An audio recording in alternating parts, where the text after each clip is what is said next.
Call the Senate Appropriations Committee to order for purposes of our review of the Governor's 1920 General Fund budget request. I wanted to thank the members for their attendance this morning. We will start with the Pennsylvania State System of Higher Education, led by the new Chancellor, Dan Greenstein. Mr. Greenstein, thank you for your attendance today. May I ask you to stand and be sworn, please? You swear the testimony you're about to give is the truth, the whole truth, nothing but the truth. Please swear or affirm. All right, thank you. Given your new role at the system, could we give you some time for some opening remarks?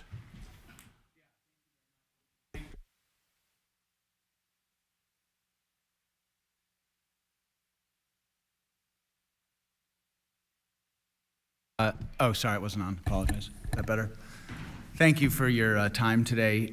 Let me give you just some observations from my 6 months here about where we are and where we're going, try to contextualize some of the conversation we might have today. So let me start with my university tour. I've been to each one of our universities, several of them several times, spoken with hundreds, probably now thousands of people who have an interest in the state system. And, you know, it's really a remarkable place. The universities, all of them offer what I would consider to be a liberal arts style education, and they do it at a public university price. The educational programming is much more tightly aligned to workforce needs than I expected, frankly, given the narrative around the state system and its universities. And the universities are fundamentally different from one another, again, in ways which seem to, you know, counter the narrative which surrounds them. I think you all deserve to be remarkably proud of the state system and the universities that are in it. It's hard for me to imagine a Pennsylvania that is somehow meeting its workforce needs and creating pathways into and beyond the middle class for its people without such a system. It is a jewel in the crown, and it's a privilege to be able to serve it and the Commonwealth. As you know, there are also a range of very significant challenges that we face. They've been well documented, so I'm going to be brief. They are the challenges that are generally around in public higher education. They have to do with the level of state funding, with increasing tuition, with the declining size of the high school leaving population, and in Pennsylvania with a market of higher education which is very crowded and so is viciously competitive. And those challenges have taken a toll on the universities and the system as a whole in ways, again, that have been documented. At the same time, we are engaged and have been for a couple of years in a system redesign process. It has made significant progress to date. A couple of years ago, it began trying to figure out where are we as a system through a report commissioned from the NCHEMS. There was a report commissioned by the legislature from the RAND group. Those findings were very similar in many regards and have been integrated into the system redesign. The board has chosen its priorities. They are the success of our students, the success of our universities, and the opportunity to leverage our collective strength in wholly new ways. We have begun and made significant progress in fundamentally restructuring the Office of the Chancellor so that it can lead the system redesign. And as of January, we have a new vision for the system, which has been adopted by the board at its last meeting. That vision describes a sharing system. Imagine a system of universities that are leveraging high-performing academic infrastructure. That infrastructure includes all of the back office functions that are now redundantly offered at each of our universities at significant cost. But it also enables individual universities to pursue their own trajectories in ways that leverage the collective academic talent across the system. We expect to make significant progress this year, in particular in the 4 areas that the General Assembly has been speaking about and that we have been speaking about, but perhaps too slow to respond to. I will enumerate them because they're significant. One is that we need to get our tuition under control. Across the board, tuition increases are pricing our students out of affordable access to the universities that are available to them. Second, we have to align our costs with our revenues. Third, we have to deal with the small schools or the low-enrolled school challenges that we face. And fourth, we owe ourselves and this body a higher degree of accountability in terms of the development of goals for the system and the university, strategies which are transparently built, which will achieve those goals, and budgets that we can submit to you, to the governor, that align with those goals, and obviously an opportunity to report. I believe we've already made significant progress in that area, and the submission book is a testimony to that. We will see progress in those other 3 areas in this calendar year. And the last thing I'd like to close on is just to say that the success of this system, which contributes directly to the success of this Commonwealth in the years ahead, is a partnership. It's a partnership between the system and the state. And as we make tractable, measurable progress in the 4 areas that I have outlined, I would appreciate and enjoy the opportunity of coming back to this body and beginning a meaningful conversation about investment in public higher education infrastructure in this Commonwealth, and about some of the legislative and regulatory constraint that we operate under, which adds real and significant cost to our operations. Thank you very much for permitting me those words, and I look forward to your questions. Thank you very much. Just wanted to ask a question. I had an opportunity to read the very comprehensive article in the Chronicle on higher education. And I'm very curious how you'd answer your own question. It's the zombie apocalypse. You can have 2 people with you on your team. Who are they? Oh my goodness me, it comes back. So I would probably bring the Dead End Company. I cheated there because that's not one person, it's a band. They would provide endless amount of entertainment. And I think I just have to go with Spider-Man because he's super cool. Obviously, that would be a very interesting question to ask students because you'd never know what you get with that. No, you don't. We will now turn to our Standing Committee Chairman for 10 minutes and then over to members for 5, starting with the Standing Committee Chair on Education, Senator Allman. Thank you, Mr. Chairman. Good morning, Chancellor. Thank you for being here. And let me first express my gratitude to you for taking on this assignment. You certainly came into this position with your eyes wide open. You were well aware of the challenges that higher education faces, and specifically the state system faces, and appreciate the efforts that you've taken already to reach out to students, faculty, to the universities across the system, as well as members of the General Assembly. I'd like to start with a fairly broad question. As a number of us, Senator Brown and I have been talking for some time about the idea of putting together a proposal to initiate a higher education funding commission to take a look at higher education funding across the Commonwealth broadly. It seems to me to be helpful to have an understanding as to what you believe the mission of the state system to be today. Many of these universities, Millersville and Lancaster County, for example, started as a teacher's college. And so that mission over time has evolved and is evolving in the 21st century. Yeah. How would you define the mission in the 21st century of the state system of higher education? Yeah, so I guess let me go to component parts rather than craft a lofty mission statement, because I think on the one hand, it's what students do we serve? I think it's low and middle income students historically out of high school, and increasingly adults who are returning to the universities and college for reskilling and upskilling. I think our mission is to combine a kind of vocational or career-oriented training with a liberal arts style education. It's important not just to train a student or an adult for the next job. It's important to train them to learn how to learn, because in our economy, that's going to be something that will be required of them. Our niche is probably, if you're in the workforce, we think of skill levels 1, 2, 3, 4, and 5, with 5 being things like very high neurosurgery and very high aspects of cybersecurity. Our niche is probably in 2, 3, and 4 in skill levels. So let me, and I think it's important with regional universities in particular, and that is certainly what ours is stewardship of place. They are embedded deeply within their communities. They are often vital to their community's economy, and that stewardship of the economy and place is incredibly important.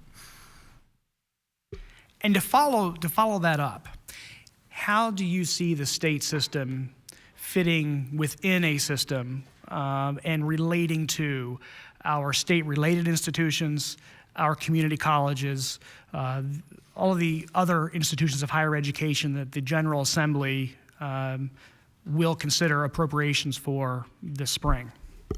So I think that is the question at hand for the members of the education committees of the houses, and frankly of the General Assembly at large. It is about how to rationalize educational supply so that there are effective pipelines and pathways for all students, and I mean all populations, into education and education workforce back and forth over time. And that is the art of the education public policy planning, which is in front of us.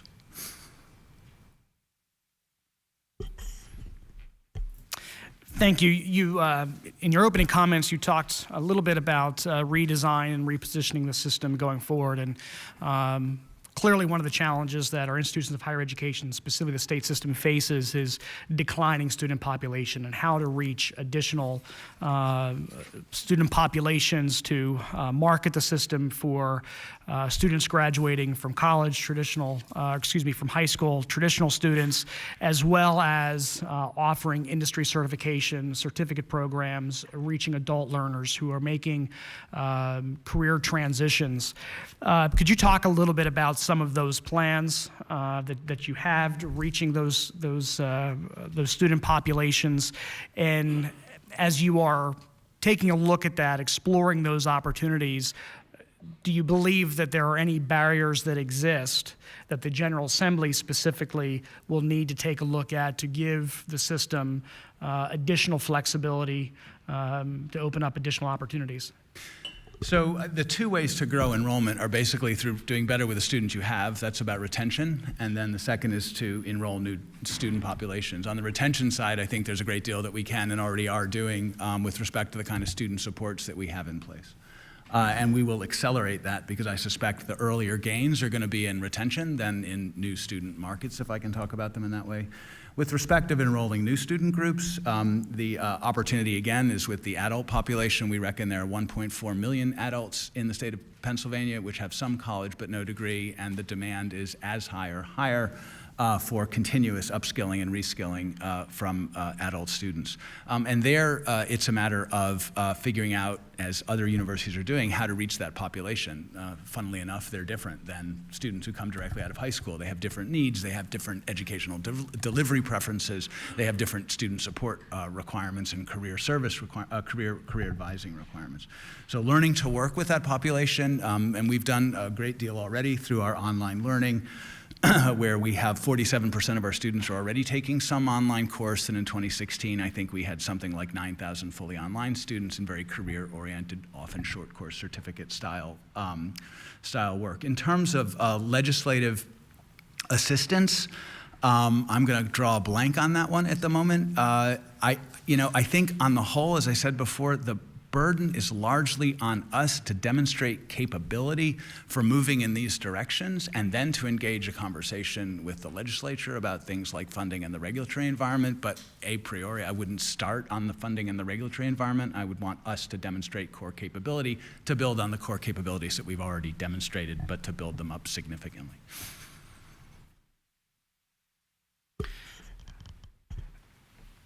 I want to ask just a couple questions with the time I have left about your specific appropriations request. The governor's budget proposal includes $475.1 million for the state system, which I believe is an increase of about $7 million. The system has requested $505.8 million for education, which would be a $37.7 million increase, or 8.1%. Could you outline for the committee how you would seek to utilize those additional dollars, and what the consequences would be if the funding requests made by the system were not met, or the funding increase that has been proposed by the governor those requests were not met? So in my professional opinion, next year is going to be a tough year. We're anticipating a further reduction in enrollment, possibly up to 2%. You have to remember that our universities have been basically in recession management for well over a decade. There isn't a lot left to cut. We are positioning ourselves to move to a much more strategic allocation of dollars against goal-oriented strategies. That is going to take some time. The shared services environment that I outlined earlier is going to take time to build, so there's not going to be any relief there. So any way we look at it, I think if with a $7 million, and we probably have maxed out on the opportunity to continue to push across the board tuition increases. You put all those things together, and we're probably looking at a $70 million deficit. Now that's a deficit against a cost to carry budget, right? So what does that actually mean? I don't know, but in my professional opinion, it's not going to be pretty, and we're going to have to accelerate the pace at which we're trying to engage with the new strategy and the new vision as a result.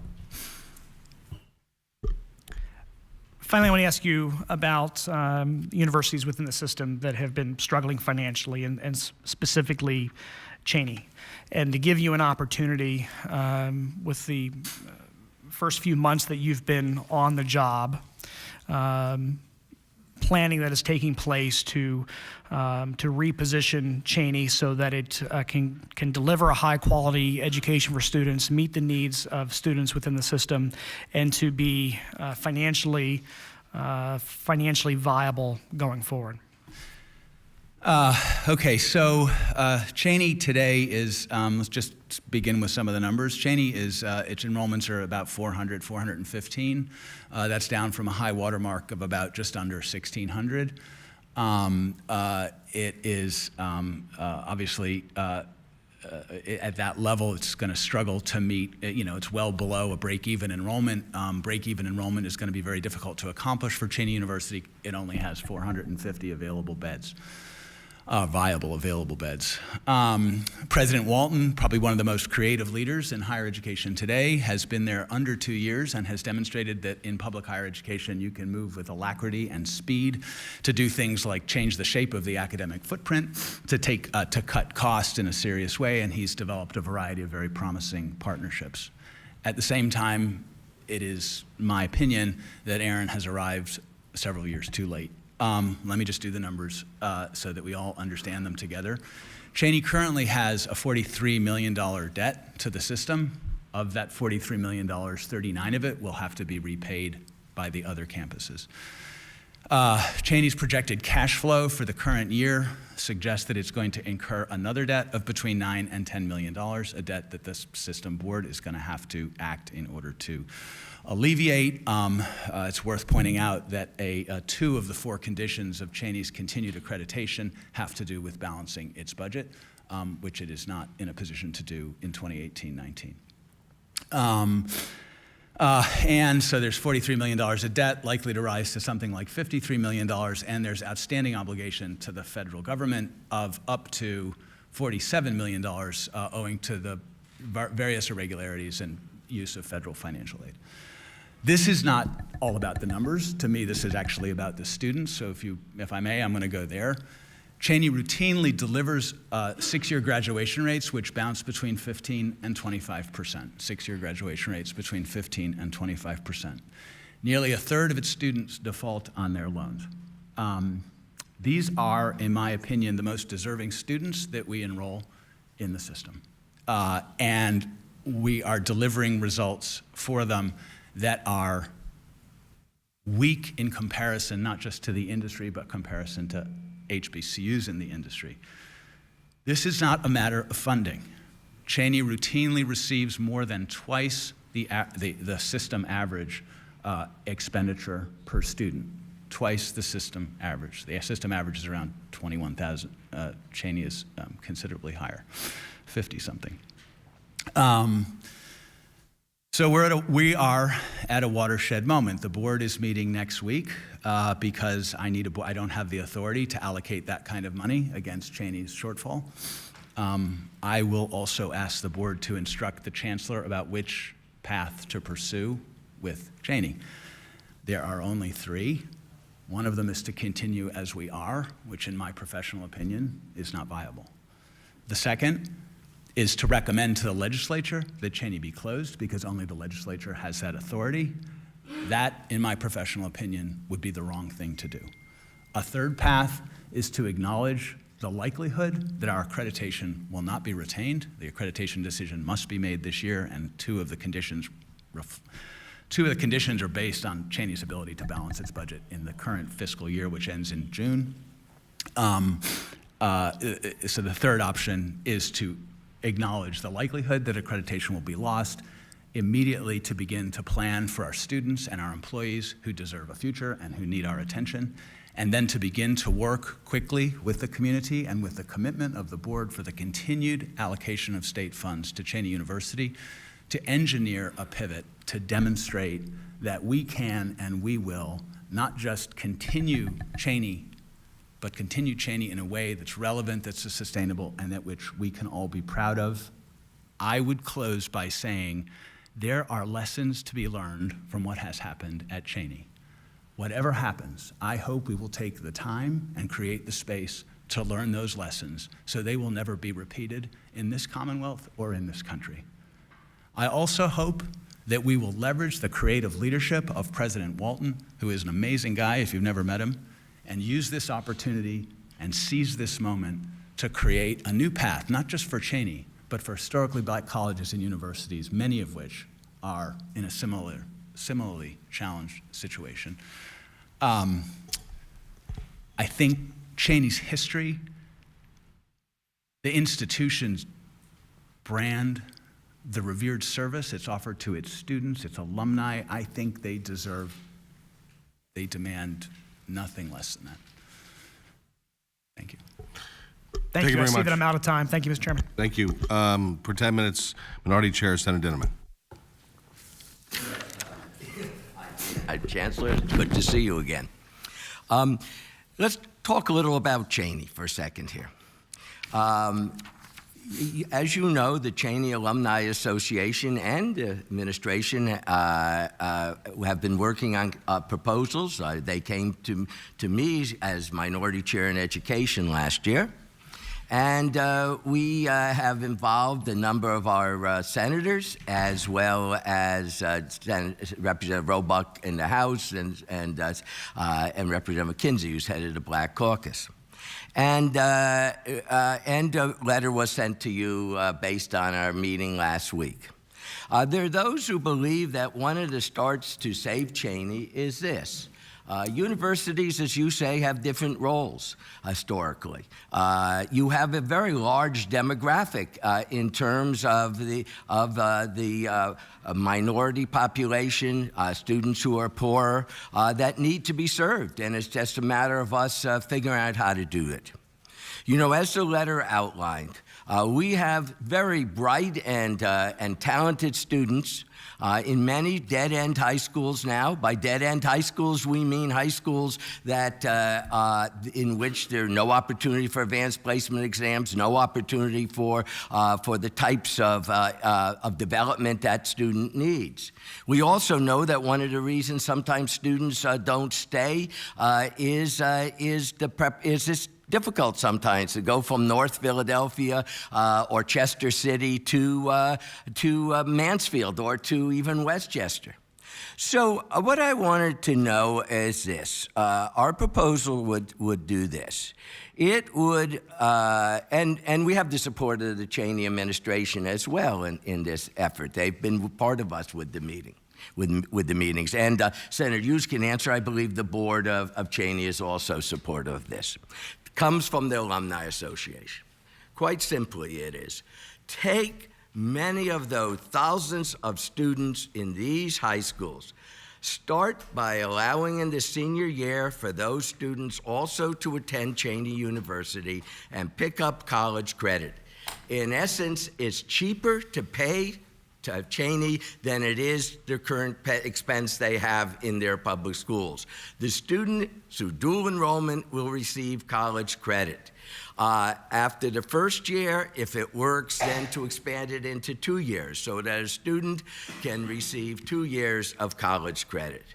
When we mentioned this idea to you when you appeared before the Democratic caucus, you were a bit uncommitted to it because, in fairness to you, you're trying to figure out all the possibilities and ideas. But you're talking about a demographic. Here's a demographic that needs education, wants education. Here are some very bright and talented students. And here's a role that Cheney University could fulfill. And I'm just wondering how you feel about this idea and what your response to it would be. So thank you for the question. So first, I am an irrepressible optimist in all things. I am particularly optimistic about Cheney and its future because there are so many good ideas about what it could become. I'm going to draw randomly from the last 2 weeks or 3 weeks of those that have been offered. It can become an institution which trains teachers who are destined for high-need schools in Pittsburgh and Philadelphia. It becomes an institution which creates public policy, a pipeline feeder for the next generation of public policymakers who have a real understanding of social justice and equity-oriented issues. It becomes active in dual enrollment. It becomes very active in 3+1. I think all of these ideas are great. I think we need a process which engages them, but before we get there, we have 2 issues that we need to contend with. Issue number 1 is that we have to backstop what is a very serious debt, potentially, and we have to deal fairly with our students and employees in light of that debt problem and likely transition. And thirdly, I think we have to acknowledge the fact that we are highly likely to lose our accreditation, and the dual enrollment program that you have outlined requires an accredited institution to teach it. Well, I would say to you that optimism requires some speed in which decision making is done, as I'm sure you would agree. It is good to be optimistic, but if there are not the specific plans and goals, then the optimism will turn into pessimism. So what I'm trying to suggest to you is that that we give some serious thought to how we put some of these things into practice, because I think the difficulty, Mr. Chancellor, is that no one really knows what you mean by the Cheney brand continuing. I think there are many people who believe that this institution needs to remain, that this demographic is one that we need to assist. Cheney is an institution that can do that. And by the way, speaking of the demographic of poor and minority students, Act 101, which was created to help such students, half of the state system colleges have ended their Act 101 program. Which also contributes to not meeting the needs of this demographic. So, I'm glad that at least that this is going to be considered, and I believe if it is thought of positively, we can put this into effect starting this summer. The second question for you is, you said that the governor's budget is 1.5% increase in tuition. You've outlined the problems that are going to occur without this money.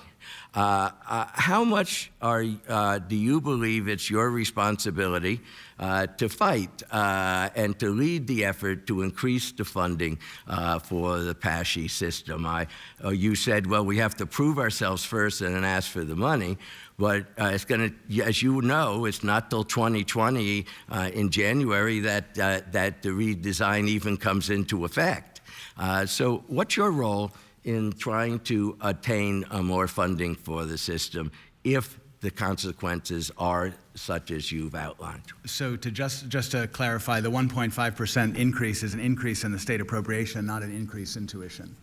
Yes, yes, but it is an increase in the state appropriation, and as you know, it's going to be very difficult with only that amount of increase to prevent an increase in tuition, which will then mean even less students. Correct. It is my job to fight for the university and the appropriate level of state support. I am not equipped at this stage to do that because I don't have the management tools or the budgeting processes in place that enable me to do that. I cannot look this committee squarely in the eye and say definitively for this amount of money, these are the objectives that we will succeed in achieving. I can't do that. I can't do that as a result of our budget process and our practice. I will change that with my leadership team and the presidents. We are committed to changing that. It won't be completed for the next, just to manage expectations. The next appropriation request will not be perfect, but by the time I'm in front of this hearing next year at this time, I will be able to tell you to a dollar, if not a penny, what the budget is allocated against, how the budget is aligned with a set of strategic goals, and how those goals will be met, and how we'll be measuring our progress to them. I can't do that today. And unless I am able to do that, it is very difficult for me to come and fight for the system, which I believe is my role. But what I could tell you today is we need more money. You would ask me why, and I would say because our cost of carrying budget is X, and you would say, what do you get with a cost of carrying budget? And I say, we could do this year, we could do next year what we do this year. That's a cost of carry budget. And you would ask me, well, what do we get for that? I can't do that. Well, Mr. Chancellor, I do appreciate your honesty and the fact that you've come into a very difficult situation, and we're trying to redesign the system. But for those students out there who most likely might well end up with a tuition increase, for those faculty and parents, this is, for next year, not a very optimistic message. A message that can lead to less students, not more students, or not even continuing with the current amounts of students in the system. So I would hope that the budget doesn't get its final vote until June, that between now and June, that both the board and yourself would be offering us some insights on how to avoid a tuition increase, some insights on what is absolutely necessary for the system to survive. But not so much survive, but to offer a high-quality, affordable education. You talk about the future, but I also have some concern, as parents and students do, about the coming year as well. But thank you for your honesty in confronting this. Thank you, Mr. Chairman. Thank you, Senator Denman. Senator Martin, followed by Senator Schwenk. Thank you, Mr. Chairman. Thank you, Chancellor, for being here today. I appreciate the efforts you have underway. We had a good meeting earlier, maybe a month ago, talking about some of the challenges that you're faced with. First, I'd like to ask you in general, I'm looking at some statistics going back in terms of enrollment back to 2010, where it looks like we had about, since that time, maybe between 18 to 20% decrease in enrollment overall. And on the flip side, one of the number one cost drivers for everyone is obviously personnel costs. And so when you look at the declining number of kids or students that need to be served in our institutions, has there been a correlation with right-sizing the people that we have instructing our students in those institutions? And it looks like over that same period of time, the total reduction in staff, and of course that could be across the board in many different categories, has been about 8.6% decrease. Right. That's an important component when you talk about fixing your financial sheets and balancing things out. Where are we at in terms of right sizing? And I do see some effort. I mean, I think Mansfield, I saw down 33.8% in terms of staffing levels to adjust to a pretty significant decline in enrollment. Yeah. But in terms of rebalancing that seems like that's a huge obstacle that you face moving forward. Can you talk about that a little bit? Yeah, I can. We have not yet done everything we can, as you've identified, to align our costs with our revenues.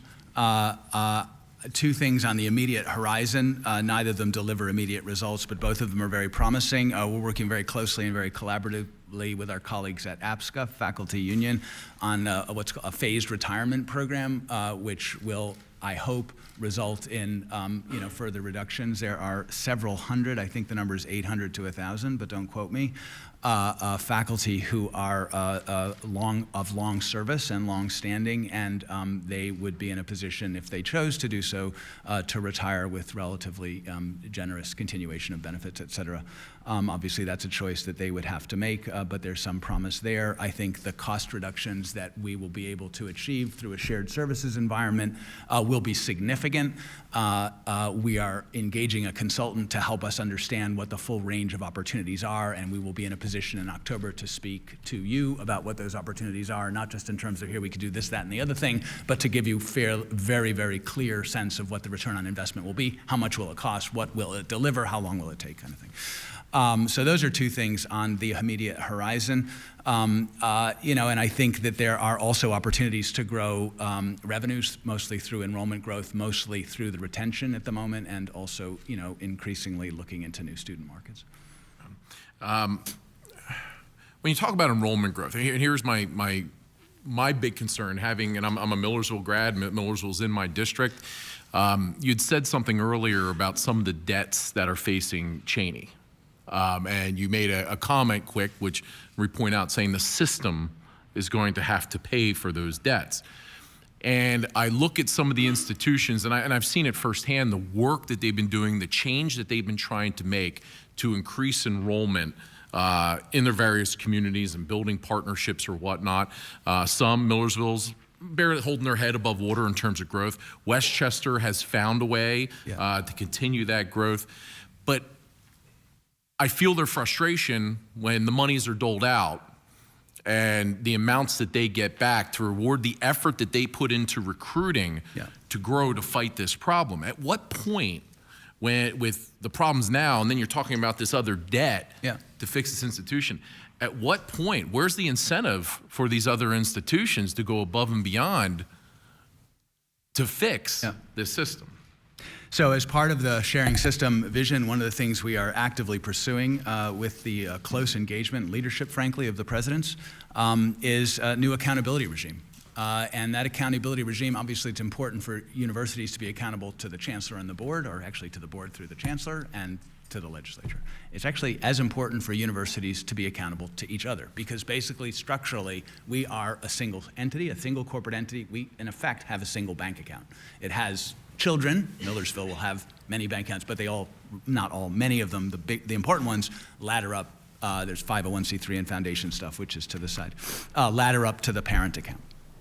And so the success of any individual institution, Millersville, relies on the success of other institutions because of that structure.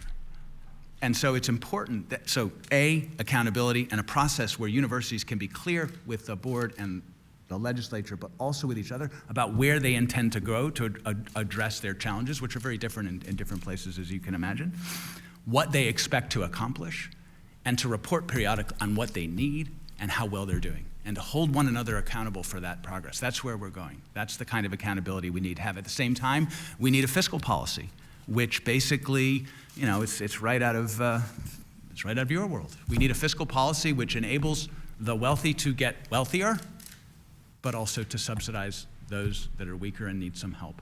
And how do we develop that fiscal policy so that it doesn't disincentivize growth wherever growth can happen, while at the same time supporting weakness where it exists in the system? And I absolutely agree with you in how the system is supposed to work. I think the important part is, and you brought up the word accountability, is when you look at the per head expenditures and monies that are doled out, at what point has it, we've tried that, the money angle. When you're paying double per head and you're not getting the results, I think it starts to frustrate the other institutions. So I see I'm out of time. Thank you, Mr. Chairman. Thank you, Senator Martin. Senator Schwank, followed by Senator Phillips Hill. Thank you, Mr. Chairman. Chancellor, I've got to tell you I'm somewhat astounded. In my probably 6 years that I've served on this committee and sat at this table and listened to the report from the system leadership, this has been the most honest and most transparent and frank discussion that I have heard to date. And there's a risk in doing that, obviously.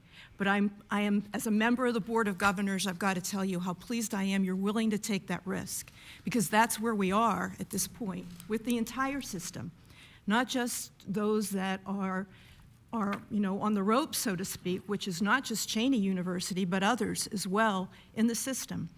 It's kind of a turning point for the system. Would you agree? I do. That we have the opportunity to go in a much better trajectory for our students in terms of accountability and the programming that we offer them, in the kind of experience that we had, I think this legislature had planned back when the state system was designed and passed into law. So thank you for doing that. I'm going to note, too, You know, when we talk about the challenges that the system is facing, I've got a budget report in front of me that talks about 10 years ago, we were at a budget of $476 million. It fell in 2009 and 2010 to $444 million. At its lowest point, which was between the years of 2014-15 and 2011-2012, we were down to $412 million, essentially. Now we're looking, it's started to change. We're going up instead of down. We're at $475 million. But in essence, we are 10 years ago at the same place in terms of funding that we are today. So that certainly explains some things in regards to the system, but I think it also, there are other things, obviously, and it's making tough decisions across the system, which I commend you for taking on. Now, quickly, I wanted to ask you, because you've mentioned it a couple of times, and I have some familiarity with this because I worked at a college, and that's the accreditation, which is by the Middle States organization. It is a serious endeavor. This is something that the Cheney, I know, is in the middle of right now, or any other institutions under Middle States review right now within our system.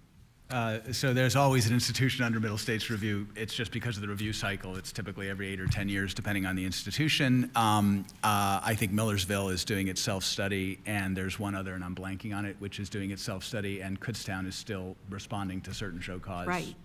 Activity, yeah.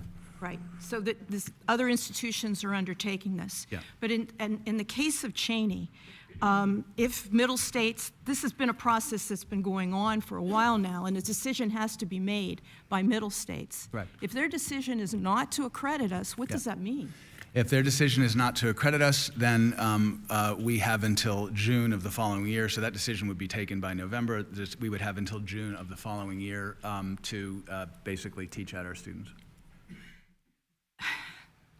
So that means that, we can plan, but our plans may not necessarily be fruitful if this action is taken, and then we have to go in a different direction possibly. Are you planning for all those eventualities? I am looking for instruction from the board to plan for those eventualities. My definition of leadership is we do not wait for another third party to tell us what we ought to be doing. Okay. I am pleased that I heard you talk about the fact that we've got to look at the future for our students. Your focus has been on the students. And I'm glad that you're looking at programs. As you said, there are many that have been proposed in terms of how we could assist Cheney in getting back on its feet again. And I think all of those need to be considered, but I think all of them have to be looked at together. And I think the board will have to make a decision regarding that. Is that not true? Yeah, that is my belief, Right. yes. So I'm hopeful that we can come up with something that will, help us plan not just to maintain where we have been, but to thrive in the future. In a conversation that I had with Senator Hughes, we talked about the fact that these historically black colleges and universities are seeing a renaissance throughout the country. Some of them are doing extremely well, some of them not so well. There's opportunities for Cheney. And as a member of the board, I will tell you, I am committed to making sure that we see a future for Cheney, not just look at the past, but look at what we can offer students that will really give them the kind of education they deserve, and that will be positive for the Commonwealth as well as for them. Yeah. So I see I've run out of time, but hopefully on a second run, we'll get a chance to talk a little bit about system redesign as well. Thank you. Thank you. Thank you, Senator Schwenk. Senator Phillips Hill, followed by Senator Sarah. Thank you, Mr. Chairman. Chancellor, thank you very much. And I, too, would echo my colleagues' compliment to you on your transparency and your candid conversation that you're having with us today. It's greatly appreciated. So you essentially run a business, right? And that business provides a product to very savvy consumers, students and their families. much of your competition is actually sitting in this room today, right? You have to compete with trade and technical schools, community colleges, private institutions here in the Commonwealth, right? So there's two things that I think consumers, our students, want, and that's relevance and return on investment with regard to that degree and the skills that they acquire from obtaining that degree. With regard to relevance, we continue to hear the governor talk about workforce development. We're hearing our state agency secretaries talk about workforce development. Members in the House and the Senate are talking about workforce development. I've been talking about it. Probably everybody here in Harrisburg's talking about it. It's a really big issue. John Mysick wrote the other day, if there's a phrase that's buzzier this budget season than workforce development, we're hard-pressed to think of what it is. So in your county, I go to businesses, I listen to the employers. They say, we need employees with the skills to fill the job vacancies throughout the county and the Commonwealth. So I'd like to learn more about what our 14 state-owned universities are doing to address this issue. And before you answer that, I would say I'd like to explain just a little bit. I was at York College the other day. And they're doing some interesting things to adapt and change to the demands of students and employers. They are retooling their course and program offerings. They're adding programs like cybersecurity, expanding their nursing program, adding more technical and engineering career pathways and courses. So they're adapting and they're staying relevant and putting together programs that students want and employers need. So when I look at all of the significant challenges for PASHE, right, you clearly stated them. You have enrollment trend issues. You have financial challenges. Can you talk to us about what the state system is doing to address student need and employer need? Yeah, let me start with the workforce. So one of the great things about PASHE is that it has probably the best data that I've seen. It's one of the reasons I came here. We don't need to fly blind. We can identify with as good a pinpoint accuracy as can be had about what employer needs are by 2026, and we can build programs to meet those needs. And we do that routinely. Every single program which is developed by a university is by requirement aligning itself with the workforce needs and analyzing, what the opportunities are in the marketplace and what the demands from employers are. So that's a real strength. I think the other strength that the system its universities uniquely have is that, obviously it's important for all higher education to train people for their next job. But as my understanding of the future of work is that it's going to be very rare for someone to go into the next job and stay there for the course of their career. They are going to have to continue to come in and out of higher education in order to relearn and upskill and reskill. And that is not about a particular technical competency. That is about a set of competencies which enable someone to learn how to learn, right? It requires critical thinking and communication skills, all the things you get from a liberal arts experience. And the beauty of the PASHE system and its universities is that they are born of that experience, and they have historically layered that technical competencies on them, initially often for teachers training, but now in so many other areas. Our biggest growth areas are obviously STEM, H, and business, right? So you have that blend, which is pretty remarkable. And so when I stated earlier about my enthusiasm for the Pennsylvania State System's universities, that enthusiasm is real. That secret sauce is real. It is not entirely unique across the nation, but it is also pretty rare. And it's available and continue to be available at a public university price. Obviously, that reflects the partnership. The future of that will reflect the nature of the partnership with the state.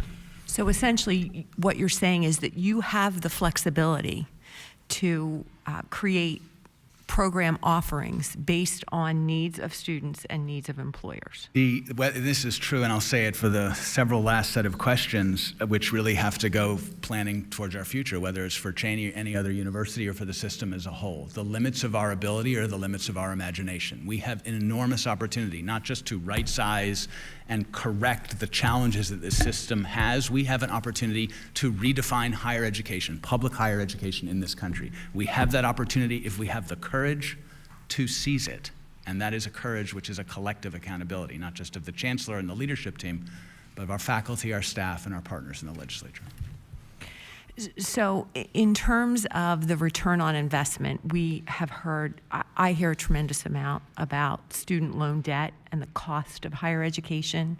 Our daughter made the decision to transfer to Westchester because of a change in career path, and you had that program.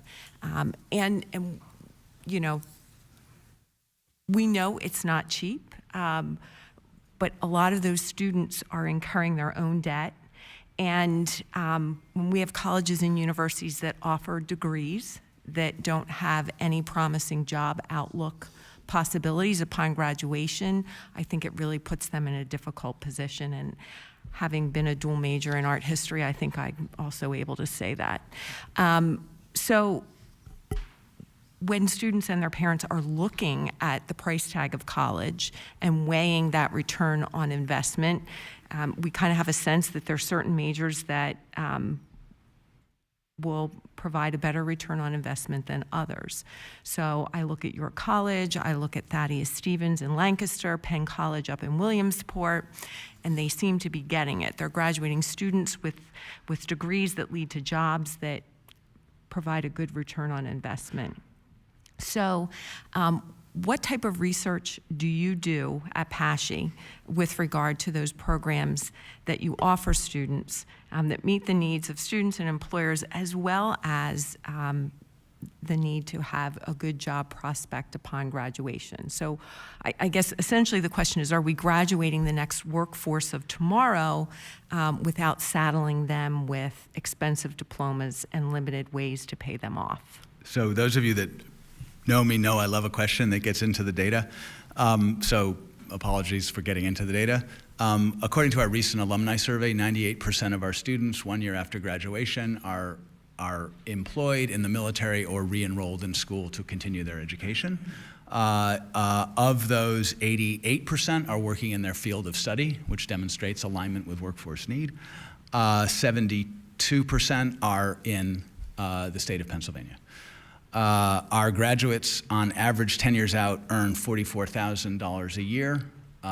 We track our graduate earnings by program of study, by university, and we compare them against national average, and so we know where we are out and underperforming.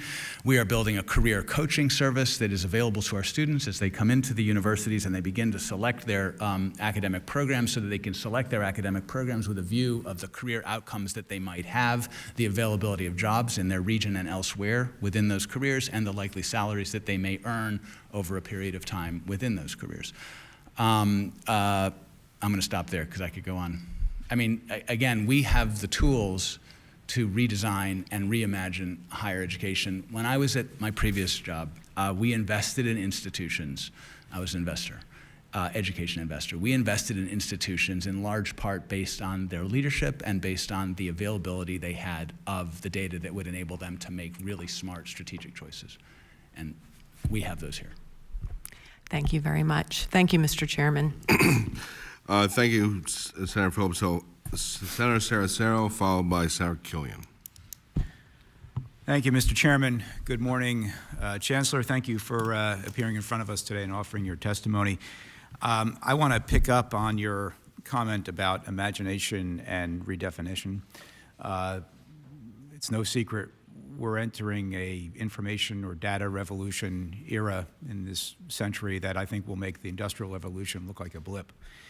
And so all institutions of education are going to have to rethink how they deliver their services and what their ultimate goals are. A lot of discussion this morning about Cheney, understandably, but Cheney is not the only school that is facing challenges, as you know.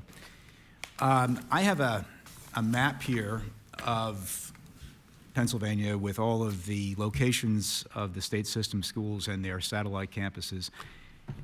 But it also includes the locations of our community colleges and their satellites. And as you know, our community colleges have been very successful in the mission that they have, which is either, I think threefold. One, to provide a 2-year degree to be that bridge to a four-year degree, a four-year institution. But in a third instance, also to partner with the private sector very frequently to provide a training program that is helpful to get people into the workforce. I'm curious, when you think about the challenges facing the state system and you now coming into this job and what you want to propose going forward, have you thought about a hybrid approach, particularly in those areas of the state? And frankly, outside of the southeastern quadrant of Pennsylvania, if divided the state into four parts, there are a lot of areas that are not having those educational needs met at the community college level. Have you thought about a hybrid where perhaps some of the state system schools could both be four-year institutions and two-year institutions and provide some of those services or meet some of those needs that the community colleges have been very successful at meeting so far? So yes, and I think we do have in various places very good bilateral relations with community colleges and specific universities that result in smooth transfer pathways, et cetera. I think we need to extend that work. I look forward to an opportunity to do that with my colleague, who I know is sitting behind me, and obviously the presidents of the community colleges. I think there are opportunities also to do that in the context of the kind of education public policy reforms that Senator Almond was talking about, to reimagine what effective educational pathways look like, not just bounding our vision to the 2- and 4-year public universities, but to think about pathways that grow directly out of high school, and that may intersect with jobs and or 2- and 4-year colleges, and to understand what those are. I think there's a huge opportunity, and I will declare an interest. We are very, very serious and frankly in need of that kind of a shared infrastructure for public higher education, at least within the state system. The funny thing about effective operating infrastructure is it is agnostic as to who uses it and who supplies it. Right.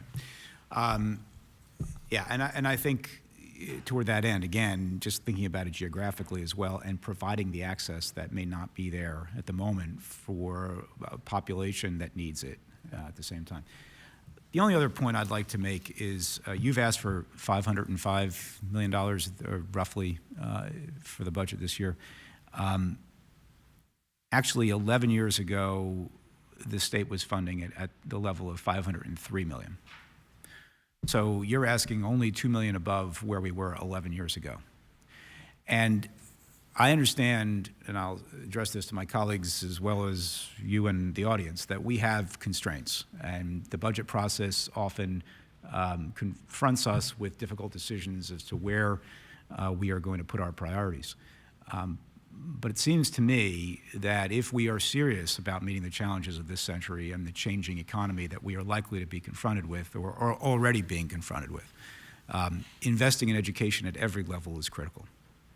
And merely just getting back to where we were 11 years ago, I would submit, is not an outrageous request, and something which this legislature should seriously consider. Yeah, these are public policy choices. The Commonwealth will make them.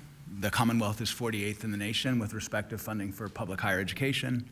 As a consequence, the public price tag of higher education is considerably higher than the national average when you compare us with our relevant sector. Our students graduate with significantly higher debt than when you compare them with students coming out of the relevant sector. Those are choices that we have made in this state. They are choices which are, frankly, over 10 years, in my opinion, will be devastating to pathways into and beyond the middle class and ultimately to the workforce. Those are choices that are made above my pay grade, quite frankly, but they are choices that I would love to be able to help inform analytically, strategically, and based on the knowledge that not just I bring from the Pennsylvania state system, but bring with the leadership team and the faculty and staff who also have views on this subject. Thank you. Thank you. Senator Kennedy, followed by Senator Vogel. Thank you, Mr. Chairman. Appreciate your testimony and frankness. I have Cheney's, as you know, we've met. Cheney's in my district, so you've answered all the questions I would have had. But when Senator Schwank asked you what happens if the accreditation is lost, I think you say November, I missed what you said. It didn't sound good, but what's the plan? And if lost, can it get back? Can you get the accreditation back? So there's a number of things. What happens formally with the accreditation process? If the accreditation is not renewed, then Cheney has till June to teach out its students. We do have a teach-out plan that was a requirement of the accreditation review when the show cause was issued. So we have that in place. We know what it costs. So I guess that's thing one. Thing two, I think there's a real question for the board, and the board's going to have to address it. Is it when you're facing that situation, the likelihood of that situation, is it appropriate to enroll students for next year? I think that's a question for the board. I think the third issue, can you get accreditation back? The answer is yes. You can go through a reaccreditation process. It takes several years, or you can affiliate yourself with an accredited institution and teach in effect as a school or department of that accredited institution.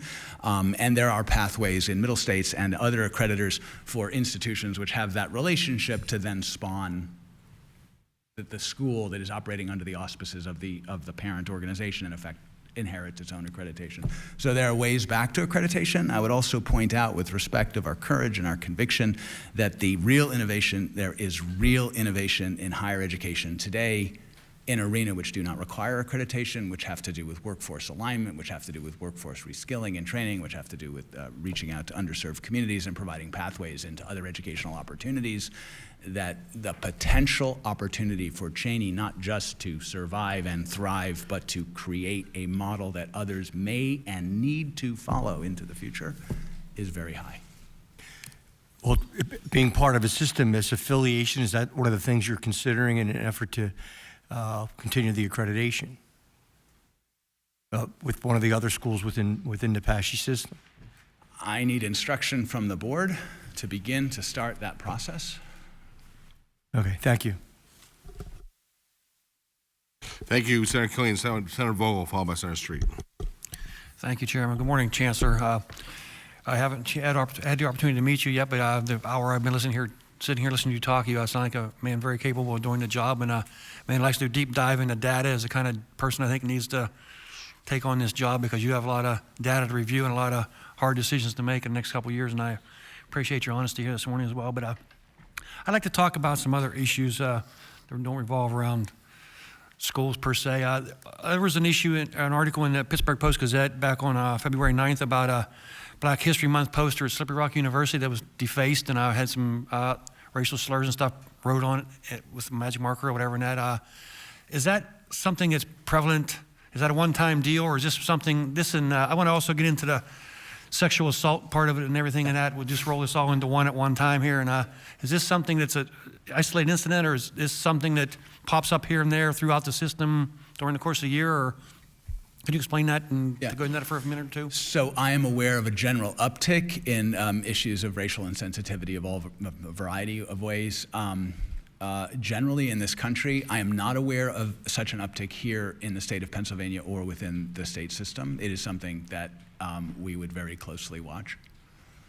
And as far as it goes to sexual assaults and things along those lines, obviously other universities have had major headline cases of situations like that. Is the system as a whole, is it average or below average as far as those incidents occur statewide? Yeah, I think we're pretty good, honestly. I think obviously since the first Dear Colleague letter, I think was in 2011, and my understanding is that we have constantly revised and reevaluated and revised our policies as changes in the regulatory environment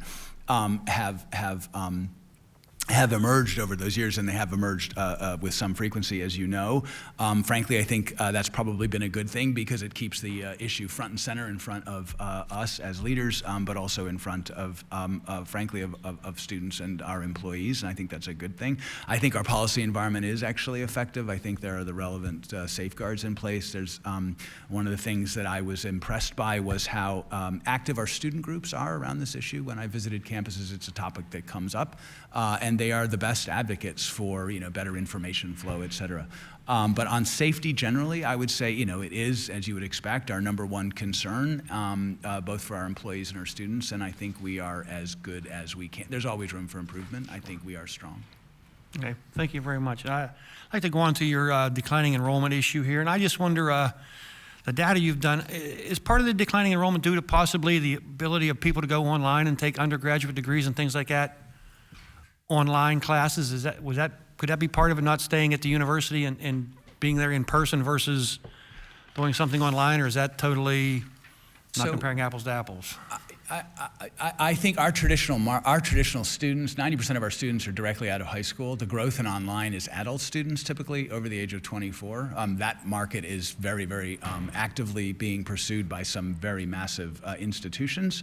But I don't see them at this stage encroaching on our core students. Of course, as we move into the adult marketplace and as we move online, as we have done into the adult marketplace, we are competing with entities which are teaching 100,000+ students. And we're going to have to evaluate very closely whether or not the ways we are going about delivering online education is not only delivering the quality that we need to deliver, but delivering competitively with institutions which have years worth of experience and much more hardware and software and infrastructure than we do. Okay, and next one I like to briefly touch on is your advertising budget for the university. Is that done university by university, or is it the whole system as a whole divvies up so much money per school and they spend it how they choose to spend it, where they want to do fancy flash TV commercials in Pittsburgh or want to put a billboard along the turnpike, or how is that spent? I'm just concerned at what is it and how is it spent, and is it being spent wisely and appropriately in light of your budget situation, I guess? Yeah, so the largest components of a university's budget are the state appropriation, which is about 28%, and tuition fees, room and board, et cetera, generated by students who enroll, which picks up the other 72 or whatever percent. And each of those fund sources are treated a little bit differently. So the allocation of state appropriation, which is 28% of our overall budget, is done by the board. It's done formulaically. I can describe the formula. The tuition decisions, the biggest tuition decision, which has to do with undergraduate tuition, is made by the board. Universities are responsible for setting fees, some fees, and obviously the cost of accommodation. And it's the total package of those things which actually land on the student's desk, as it were, in the form of an invoice or a bill. The universities are expected to provide a budget, and that's where we're moving into this new accountability regime, where we're expecting our universities not only to have budgets, but to have goals that specify particular outcomes for their students and their financial health, that they will develop strategies that tell us how they are going to get to those goals, and they will develop budgets that align with those strategies, so I can then roll up a budget and come back to the legislature that's based on the budgets that our universities are using to manage themselves, but that also then gives visibility to you and to me and the board and to other and to the universities themselves of how each university is spending its money, to what effect, with what potential outcome. And then we can hold each other accountable as we move forward against the goals that we set ourselves. So your sort of kind of goal, I guess, is to, for every advertising dollar you spend, you want X returned in student applications or something along those lines? Is that sort of kind of the goal of where you're at here, is for every $5,000 in advertising, I want X number of students to try and at least enroll or apply, at least, I guess, at your university or whatever one is advertising? This is a $2.3 billion enterprise. My goal is to put in place the management tools that you would expect in a $2.3 billion enterprise. And I'm going to die trying, or I'm going to do it. And, I appreciate your efforts. Thank you very much, sir, and thank you. Thank you, Senator Vogel. Senator Street, followed by Senator Mensch. Good morning. First, I want to thank you, like so many of my colleagues, for your candor about the situation across the system. And before I go any further, I do want to point out that we didn't just wake up here with the situation at Cheney University, like with many others. At one point, over, I think, 3,000 students applied for Cheney one year, a year when the enrollment was grossly below what it needed to be, and at a time when the system had taken over the management institution, and many of those applications were not even reviewed. So Cheney is situated in the southeast in one of the fastest growing areas of the Commonwealth. So demographically speaking, there is a demand as Westchester has very aptly been able to leverage. Part of one of the reasons Westchester is growing so fast is the region it's situated in is growing fast, and that's helpful. So just want to point out that not all of the problems with Cheney are necessarily due to a lack of market interest or demand for the product, but in some, our inability to serve that market, and it wasn't all just housed inside of the management of Cheney in and of itself, but some of it was a system-derived problem. That being said, I think we should take seriously, and I'm interested in some more reaction to my colleague Senator Dinniman's idea he floated with that he and others have worked diligently on. And then finally, and I'll let you react to all of this at once,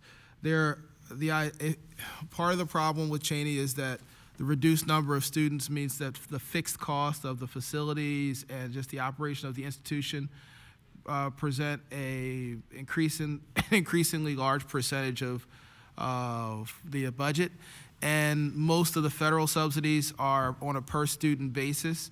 So when you reduce the student population, you correspondingly reduce the portion of the cost of the institution that the federal government is paying for. And so if we were to figure out a way to bring down the cost per student and market it to students, we would end up shifting some of that cost towards the federal government. And finally, just your thoughts about a career technical education curriculum realignment and how that could help with respect to the marketing of Cheney. Yeah, so let me start with the point that you raised about the how we got here. And I just want to repeat the remarks I made earlier. There are lessons that we need to learn, and we should create the time and space to learn them. And we should ensure that that learning is not just housed here in this state, but that it is widely available. So that's thing one. Thing two, so this goes back to some of the public policy choices that have been made by the Commonwealth of Pennsylvania about, and I'm not bargaining for funding, but about the level of state funding for public higher education, right? It drives the cost of higher education up, the overhead costs that you talked about. A general education curriculum has also a fixed cost because there are requirements in the first 2 years which are relatively broad. And then you add on top of that the upper division, which is the majors the students would take. Given our cost structure, and our cost structure is a reflection of the kind of public policy choices that the state has made, the number of enrollments that one needs in a university just to meet the basic overhead costs of the breadth of the curriculum are higher than Cheney can manage. It is a threshold enrollment problem. It's a math problem. I'm doing the math with my colleagues, so I'll be able to speak more to that even in a week's time. And that's a problem that affects all our universities. That's not just about Cheney, that's a problem of the low-enrolled school. On career and technical education, on reskilling, on upskilling, none of those pathways, many of those pathways do not require an accredited institution. And they are important pathways for us to begin to look at. And then finally, I want to just have you react. I think there is legislation, I think, co-sponsored Senator Hughes has offered around Pennsylvania Promise that would increase significantly increase our support for our students to attend PASHE schools. I think that we've tended to talk about that with only from a perspective of the spend, but if you look at it from an investment over a long haul, that could mean more students attending those institutions, which would also allow us to leverage more federal funds. Yeah. So just, you could react to that in some way. Yeah, any investment in our students is a good investment. I think it's also worth recognizing that the states surrounding Pennsylvania, states where we are active recruiting students and they are active recruiting our students, many of those states are moving towards Promise programs. So New York being a perfect example, it's going to be a lot more difficult to recruit students from New York where the Promise program begins to take off in that state because the cost of going to an in-state school will just be so significantly lower than the cost of coming to a Pennsylvania state school. Look forward to a continued discussion about how we improve our state system and how we specifically look at reimagining Cheney University. Thank you, Senator. Thank you, Senator Mensch. Chancellor, good morning. Good to see you again. Let's talk about more about investment in jobs and the type of education and training that's required today. I'm looking at, as I was doing preparation this morning for our meeting, for this meeting, came across an Association of American Colleges and Universities report, actually several reports, but they speak to the fact that education is lagging behind what industry needs.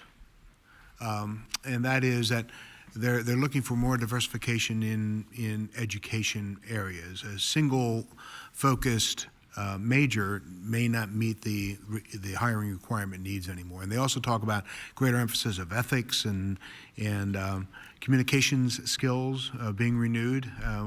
We can talk in whatever the acronyms are today on texting, but I know my own experience with interns. Many of them have a hard time designing a letter, being able to even write an opening comment in a letter. Some of them, by the way, one just went to university and she's on the dean's list already. So we have some really good interns too. I don't mean to suggest that they're all not meeting the mark. But with the retooling that you're going to have to do for making PASHE competitive again with itself and with the external world. Yeah.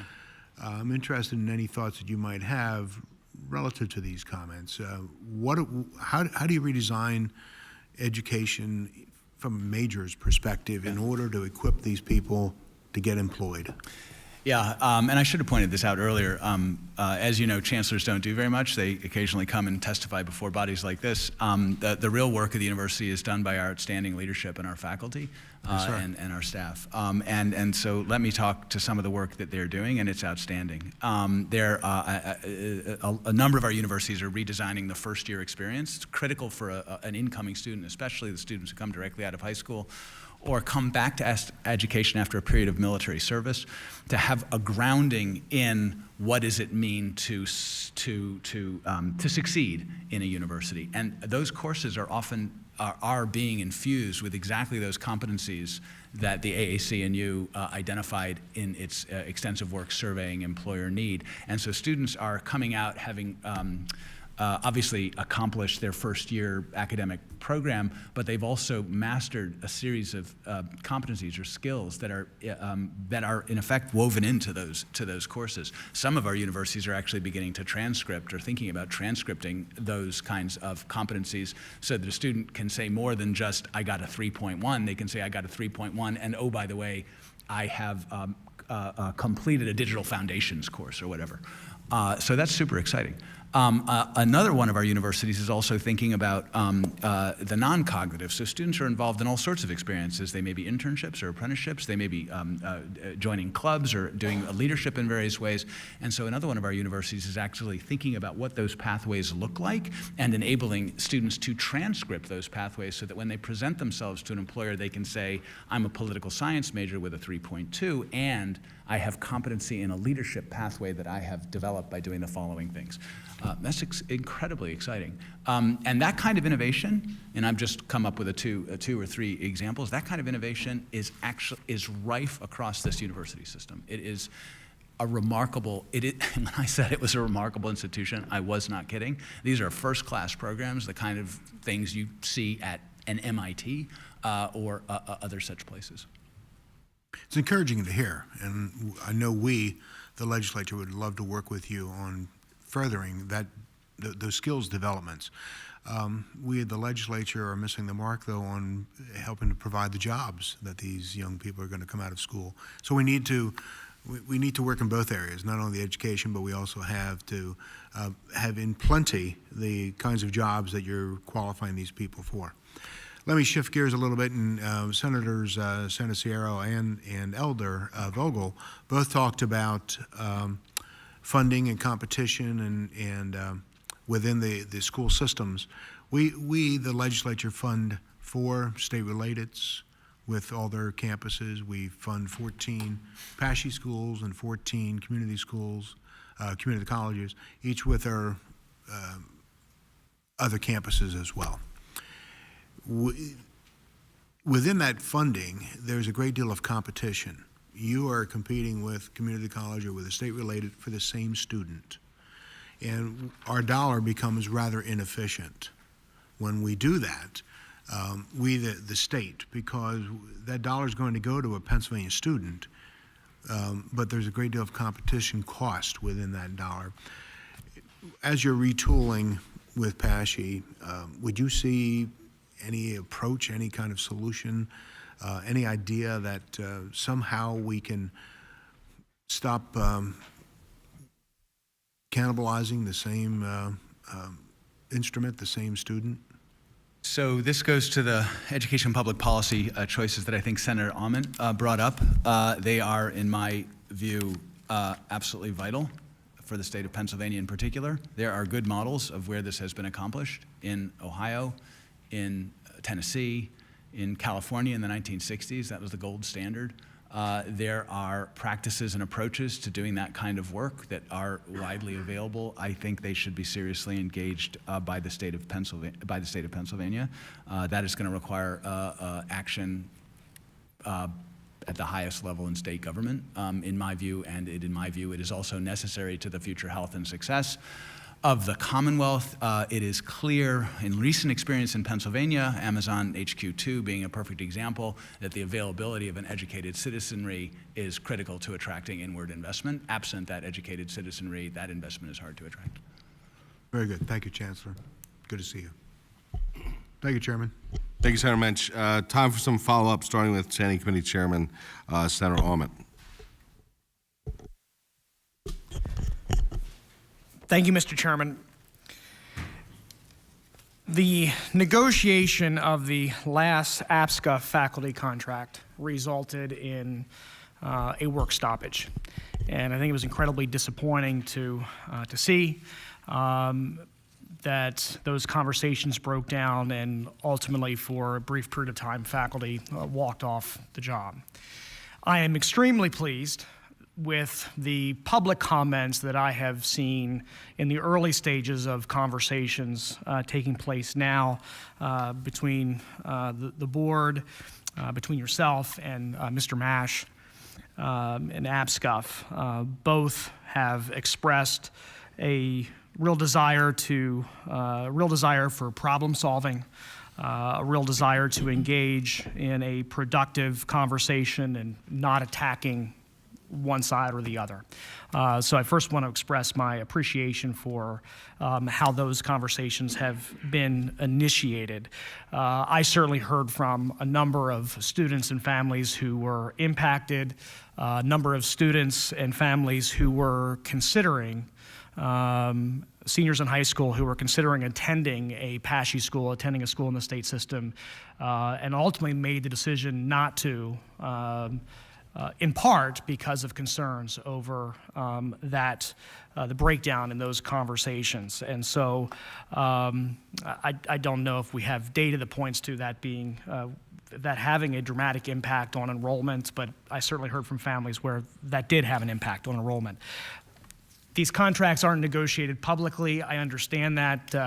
I have suggested that we should shine greater light on that process, as has Senator Martin. But can you discuss broadly the approach that you are taking as you begin negotiating a new contract? And can you give us any insight into what you'd like to achieve in that process? Yeah, so the fragile trust environment that you've just referred to certainly existed when I arrived, and it is the trust environment that is so critical to address. You can't negotiate effectively on either side if both sides are talking past each other and don't agree to understand the situation that we're in together. So my work with Dr. Mash has been to take that on head on, to recognize that the relationship are incredibly frayed between our faculty union and management, and that unless we address those issues head on, that we will likely not succeed our success as a system is a collective accountability. It requires us working closely together with our faculty. Our faculty teach our students in order to achieve that. So we have done a number of things. We started with the data. There's there was complete distrust in where we were financially, and so we just opened up the data. We're going through a process where colleagues from APSCUF are meeting with colleagues of mine in the Chancellor's office and just pawing through everything, identifying where we disagree on method, on data, on uses, on interpretation. We are working closely with the presidents to try to begin to navigate conversations between union leaders on campus, the APSCUF division chapters, and the presidents on campus, so that they can begin to come together, not just on their own campuses, because of course they do that already, but as a whole, in a group, to talk about issues across the system that affect our relationships. We have engaged in an interest-based bargaining approach to the development of the next contract. In a traditional way, sides put their positions forward and then they kind of negotiate it out. In an interest-based bargaining approach, sides get together and they say, here are the issues. They identify the issues that we want to address in common, and then we work our way through them. So all those things are underway. I have to say I'm optimistic. I am routinely invited to, I was invited back to the APSCUF Legislative Assembly, so I saw that, which is a body I enjoy addressing, and to the APSCUF statewide Meet and Discuss, which is the APSCUF leadership at the statewide level. I enjoy engaging with my colleagues. I learn a great deal when I do that. I am very forthright and outspoken with my leadership team that while we cannot control the behaviors of others, we can insist on behaviors of ourselves, and I am very insistent on those behaviors on our part, on the part of management, that we present fairly, transparently to our APSCUF colleagues. To follow that up, are there any provisions in the current APSCUF contract that serve as a barrier to some of the conversations that are taking place and will take place regarding Cheney University? No. I believe the answer is no. I believe the answer will be no. Okay. Thank you. Thank you, Mr. Chairman. Thank you, Senator Dinniman, followed by Senator Morton. Let me try to put the question of Cheney into a larger perspective. You have often spoken in a very articulate manner about our need to increase the demographics, and you often mentioned adults and people who are in industry needing more training. But we have a huge demographic in this state of students who are attending poor-performing high schools. But who are very bright and capable and can go on for education. That's not only in urban areas, it's also in many rural areas of the state, which are also impoverished. And what I haven't heard you speak to is what is the role of the state system in terms of understanding this demographic exists, understanding that many of us are even questioning what the role of high school is in the first place, the fact that we try to have turnaround schools and sometimes they succeed, often they do not succeed, that until we are trying to understand this within a notion of poverty as a whole and the trauma that poverty creates. And so whether it's dual enrollment or other approaches, the traditional approach, for example, through the Act 101 program, many of our universities are not doing anymore and so one of the first places they made budget cuts was in enabling this demographic to attend their schools. So what I would urge you to think about is we have a huge demographic which isn't being served right now very well by the Commonwealth. Yes, we have some students who have all kinds of perhaps academic difficulties, but on the other hand, we have some very bright students who want to be educated and who face dead ends in these schools. Yes, the Pennsylvania promise is one potential answer in the years ahead. But will we serve and how can we serve this demographic? That's why I suggested dual enrollment as one answer. There are many other answers as well. But I've heard you speak about adults and these other demographics. How do we serve this very real demographic where our education system has been failing, where our high schools are falling apart in some cases, and it could be vocational, it could be technical, it could be four-year degree, it could be a variety of situations. And I want to make it clear, this is not just an urban problem. This is rural poverty is real in Pennsylvania as well, and many of our institutions are located in rural areas. So what are we going to do, and how do we do it? So I guess I would approach that like any other problem. I'd ask, what's the problem we're trying to solve? What are the outcomes we're seeking to achieve? What are the various options that are available to us? And this is a kind of a statewide discussion, I think at this stage, not a Pennsylvania state system discussion. What are the outcomes that we're trying to achieve? What are the vehicles that are best suited to achieve those outcomes? And then what is the investment and the ROI entailed in using any of those vehicles to achieve those outcomes? I can't answer any of those questions. I've just framed, your typical consultant's I do approach to answering appreciate the question. But Mr. Chancellor, we in Pennsylvania have a tremendous potential workforce among students who at this stage of the game are not really being given much of an opportunity. And while we all have to come together to answer that question needs to be answered. And in my judgment, the state system has to take a leadership in its answering. Because this is a demographic that exists. This is a demographic, if we don't start to provide opportunities to, cannot help the state move towards prosperity. And so I do hope that the state system will look at this and think about this.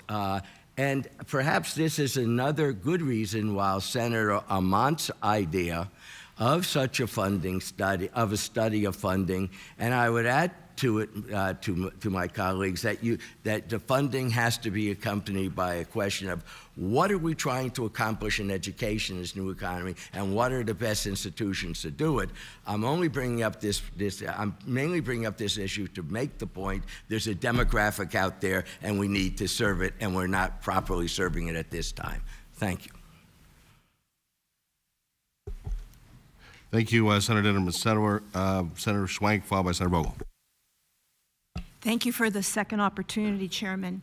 So, Chancellor, somewhat to Senator Dinnerman's report, one of the issues that we've talked about on the Board of Governors, and I'll mention that Senator Ament is a colleague of mine on the Board of Governors as well, is the issue of retention and of keeping students in school. And I know that there's certainly some new information regarding that, whether the remedial courses are actually helpful. Mm-hmm. Is this a strategy that we should be using? Are we using? Is it successful? Are we able to not only get students in the door, but are we also able to keep them and get them to graduate in a timely manner as well? I don't think we serve students well just by enrolling them and then not necessarily, when they may not be prepared or we don't have a system in place. And it's more than just math and English. It's also the social and cultural aspects of attending school that we have to address. How are we doing in the system? So, it's interesting, in the outline of a sharing system, a lot of what is there reflects a lot of the energy that's available in the campuses and in the faculty and staff who work on these campuses in various different retention efforts.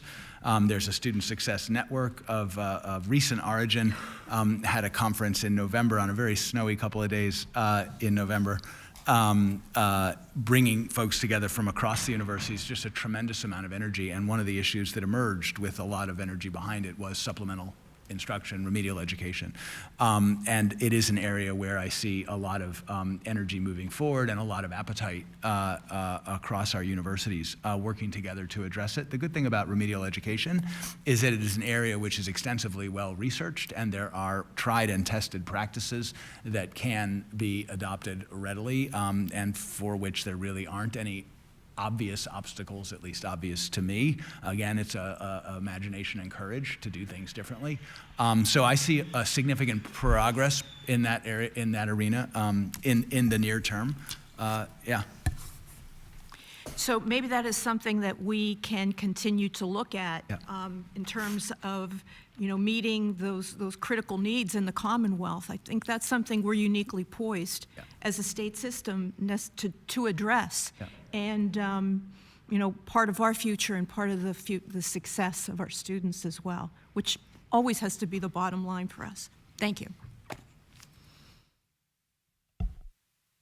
Thank you, Senator Swank. Senator Vogel, followed by Senator Martin.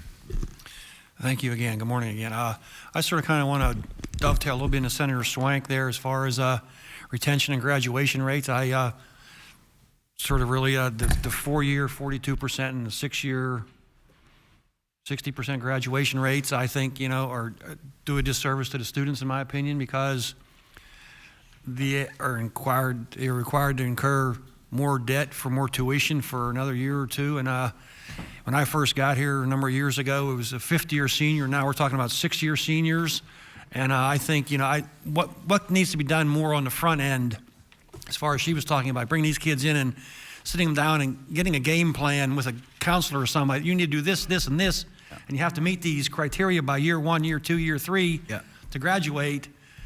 Just, don't let them slag along and slough along, and next year, you're a 5th year, next year you're into a 6th year, and sometimes people do change majors, and sometimes credits don't transfer, and that's an issue at some point, but at the same time, are we doing all we can on the upfront side to get these kids to graduate in 4 years? I guess that's my question, and what are your opinions on that issue? So, our graduation rates, our 6-year graduation rate is 60%. That's above the national average, which is, for our sector, is 45%. Our 4-year graduation rate is 42%, which, again, is above the average, which for our sector is 25%. I'm not, the sector is itself weak, and I'm not saying that 60% and 42% respectively are good enough. They're not. But I do want to, I want to recognize strength where there's strength. The second thing is, what I see on our universities and amongst our leadership and our faculty is the emergence of a holistic approach to student success, one that follows the journey of a student when they first arrive in college, and they have that, what I would call an onboarding discussion, which is what are you going to do and why and what's it cost and what's it take, so that they clearly understand the path that they're on and where it leads to. That there's remedial and supplemental supports where they're needed, that those supports are provided effectively, that there's consistent and effective advising and student supports, not just on the academic side, but on the non-academic side and on the career services side, and that those supports are available throughout the course of the student's lifetime within the university, and that they're underpinned by technology infrastructure which allows the advisor or the counselor or the next person that interacts with that student to understand immediately, like an electronic medical record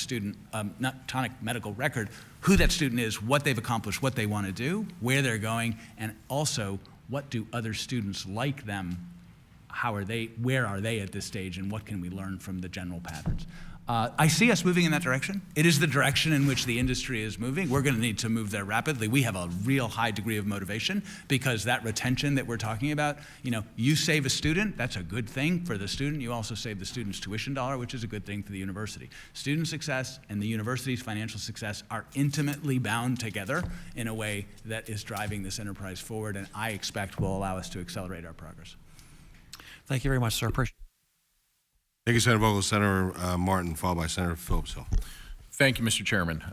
First, I'd like to say I do think we're at a point right now that the work that Senator Allman and Senator Brown are doing, a look at how we're pushing money out the door, what we're trying to incentivize, what's the needs of our workforce. You combine that with, I think everyone up here would acknowledge the student debt crisis and how that impacts individuals and families throughout their lifespan. In climbing up the economic ladder, it's critical that we analyze that. But you said something that really caught my attention, that I'd really like an answer to your opinion on is you talked about how much more, you said how expensive it is to go to school in Pennsylvania compared to a lot of other states. And why that really set an alarm is I have a lot of friends who have kids that are going off to college or looking at schools, and I'm amazed to see some of the other institutions or other states making pitches for out-of-state merit scholarships, where basically they're taking children from the Commonwealth, they're paying minimum to go to schools like University of Alabama, University of South Carolina, Clemson, whatever it might be. So I have a two-part question is, why is it so much more expensive to go to college here in Pennsylvania compared to a lot of other surrounding states?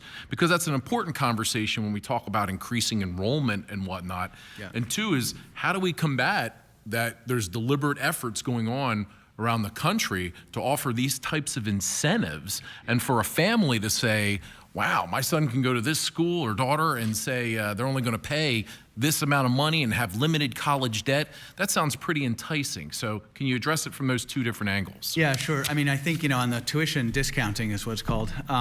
We've actually been constrained by our policy, but we've relaxed the policy so that our universities can now discount tuition in the way that others can. We can at least compete more effectively in that marketplace.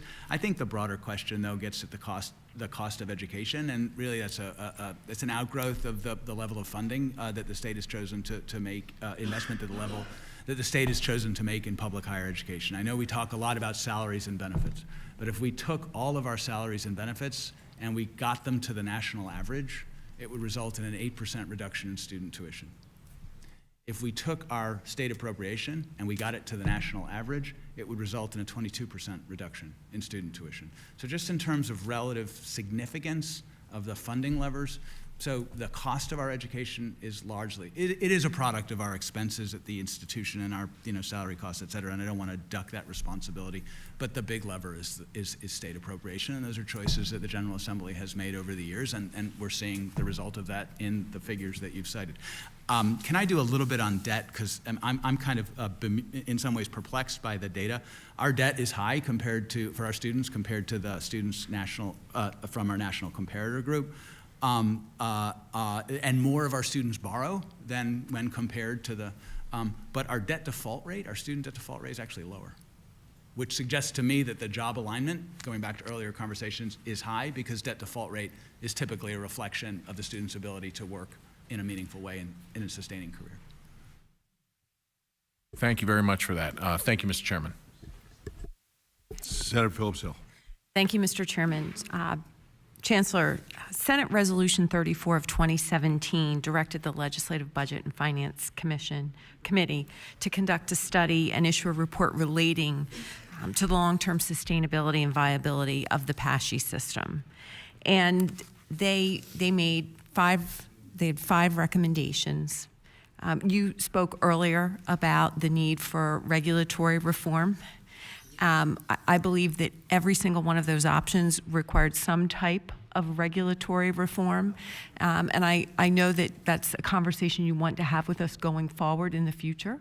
But I think it's something that we need to address across the Commonwealth, not just with regard to higher education. And so I would say to you, I would look forward very much to receiving your list of regulatory concerns in the near future. As this body begins to look at moving legislation with regard to regulatory reform. And I guess my other question, that was really a request, is have you had an opportunity to review the RAND report, and could you comment on your thoughts? Yeah, so I promise you will have our list of regulatory reforms soon. You'll have a analytically derived list a little bit later, but certainly by October, which talks about the ROI of the actual ROI of different regulatory changes. The RAND report I have reviewed. I was actually reading it while I was in the job search, believe it or not. That was an interesting read. The RAND and the NCHEMS report are basically the same report. RAND used NCHEMS data, so they say the same thing about the system and its financial condition. They largely got to the same kinds of conclusions. I thought RAND were somewhat inelegant framed, and I thought they were politically implausible.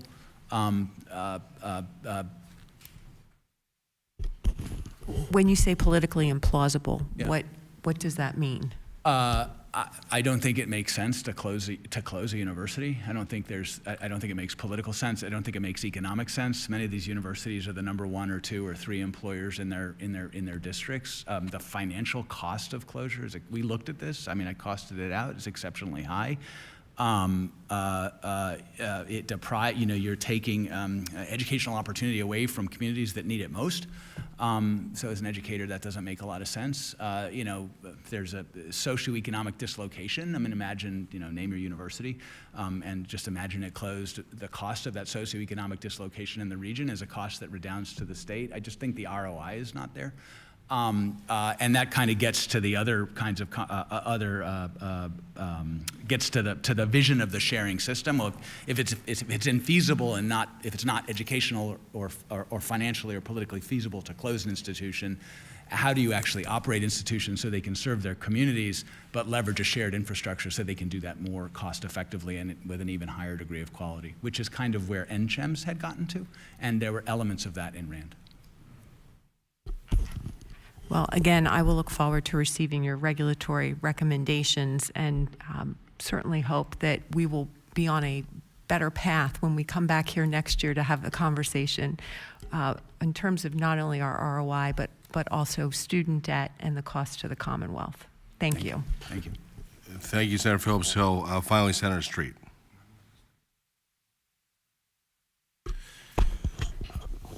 Again, sort of following up on my earlier line of questioning, can you respond a little bit to how what kinds of efforts you envision for a Reimagine Cheney to reach out to students, and understanding that we may not meet a threshold level in the current fiscal period?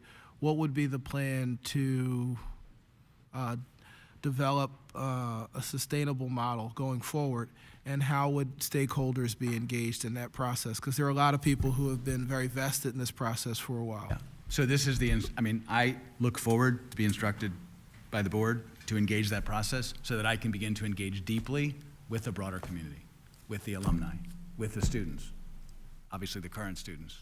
I already mentioned the alumni, with the trustees, with the faculty, et cetera, with the broader community in the Southeast. So I look forward to that process beginning. I hope it will take place over a defined period of time so that we can begin to move forward quickly, and I look forward to that guidance from my Board of Governors. You think you need a board guidance to just begin a thorough discussion and evaluation? I need us to comprehend together the likely future that we face. I would simply state, and we will and have more conversations, that I don't think that you are prohibited from having conversations with stakeholders about where we're going. And the sooner that those conversations begin, the more likely that you'll be able to get favorable support from this institution. And know that I agree with you 100%. Thank you. Senator Hughes. Thank you, Mr. Chairman. Good to see you, Chancellor. First of all, my staff usually gives me a hard time when I do back of the envelope calculations. They say, no, that's what we're here for. We're here to do the real calculations. But I thought it was noteworthy looking at the charts for the system and praying hard for my staff who's sitting around me right now. But I think it's instructive for you and for members of the committee and whoever may be watching in the world right now, that when we look at collectively the appropriation issue, that quite frankly, we have failed the system dramatically. Governors and legislatures have failed the system dramatically. If they want to find out what the problem is or why some of our universities are struggling, I think all of our universities are having a difficult time. But I know that there's a cohort of 4 that are under an intense microscope, and God bless everybody's sudden interest in Cheney University today. I appreciate that. We'll get to that in a moment. But we're probably down collectively since 2009. We're probably down collectively as a system, probably well over $600 million. Collectively, $600 million. If you add it up, Yeah. Inflation adjusted is not good. I haven't even done that. Yeah, no, it's not good. That's why they worry about back of the envelope, okay? I just did the straight calculation. But so that members understand this. And some of these members, some of our colleagues represent some of these institutions. When in, I'll just do the last year of the Rendell year, it was $503 million. And then the next year it dropped to $412 million. Now, you're a business guy. I don't know how you manage losses of that nature. And that $412 million sustained itself for 4 years, and then has begun a slow growth back to last year's or current year, $468 million.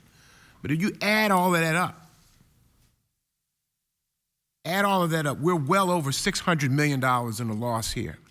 So all 4 of the universities in that cohort of troubled institutions financially have suffered dramatically because of this loss. And many of those institutions are the central economic drivers in their respective communities. You know, I've been to probably all 14 campuses over my time here. And as you may or may not be aware, we have a family history with the whole system in its history, all right, from its inception as an idea to where it is right now. So I think it needs to be noted as a system conversation, okay, that almost $750 million has been taken out of this system, if you add inflation, okay, has been taken out of this system with the expectation that they run and maintain themselves at the same level of proficiency. And I don't want that to be lost, because the reality is that we are all responsible for it. Because in the end, we approve these appropriations.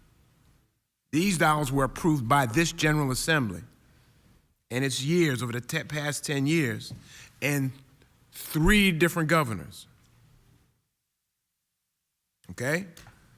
So when we cry, I was going to say cry wolf, but that wouldn't be appropriate. When we cry, because he's trying to get it up, the appropriations numbers here, when we cry foul or cry harm or cry a problem, let's be real clear. We're in the mix. We're in the mix in all of this. And you got to manage this. Now,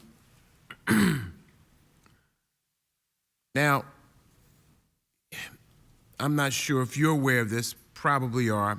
I'm not sure if members of the committee are aware of this, this is a Cheney-specific point. And in the last 30 years,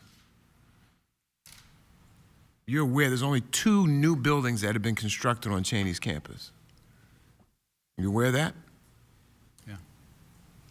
2 new buildings in a 30-year period.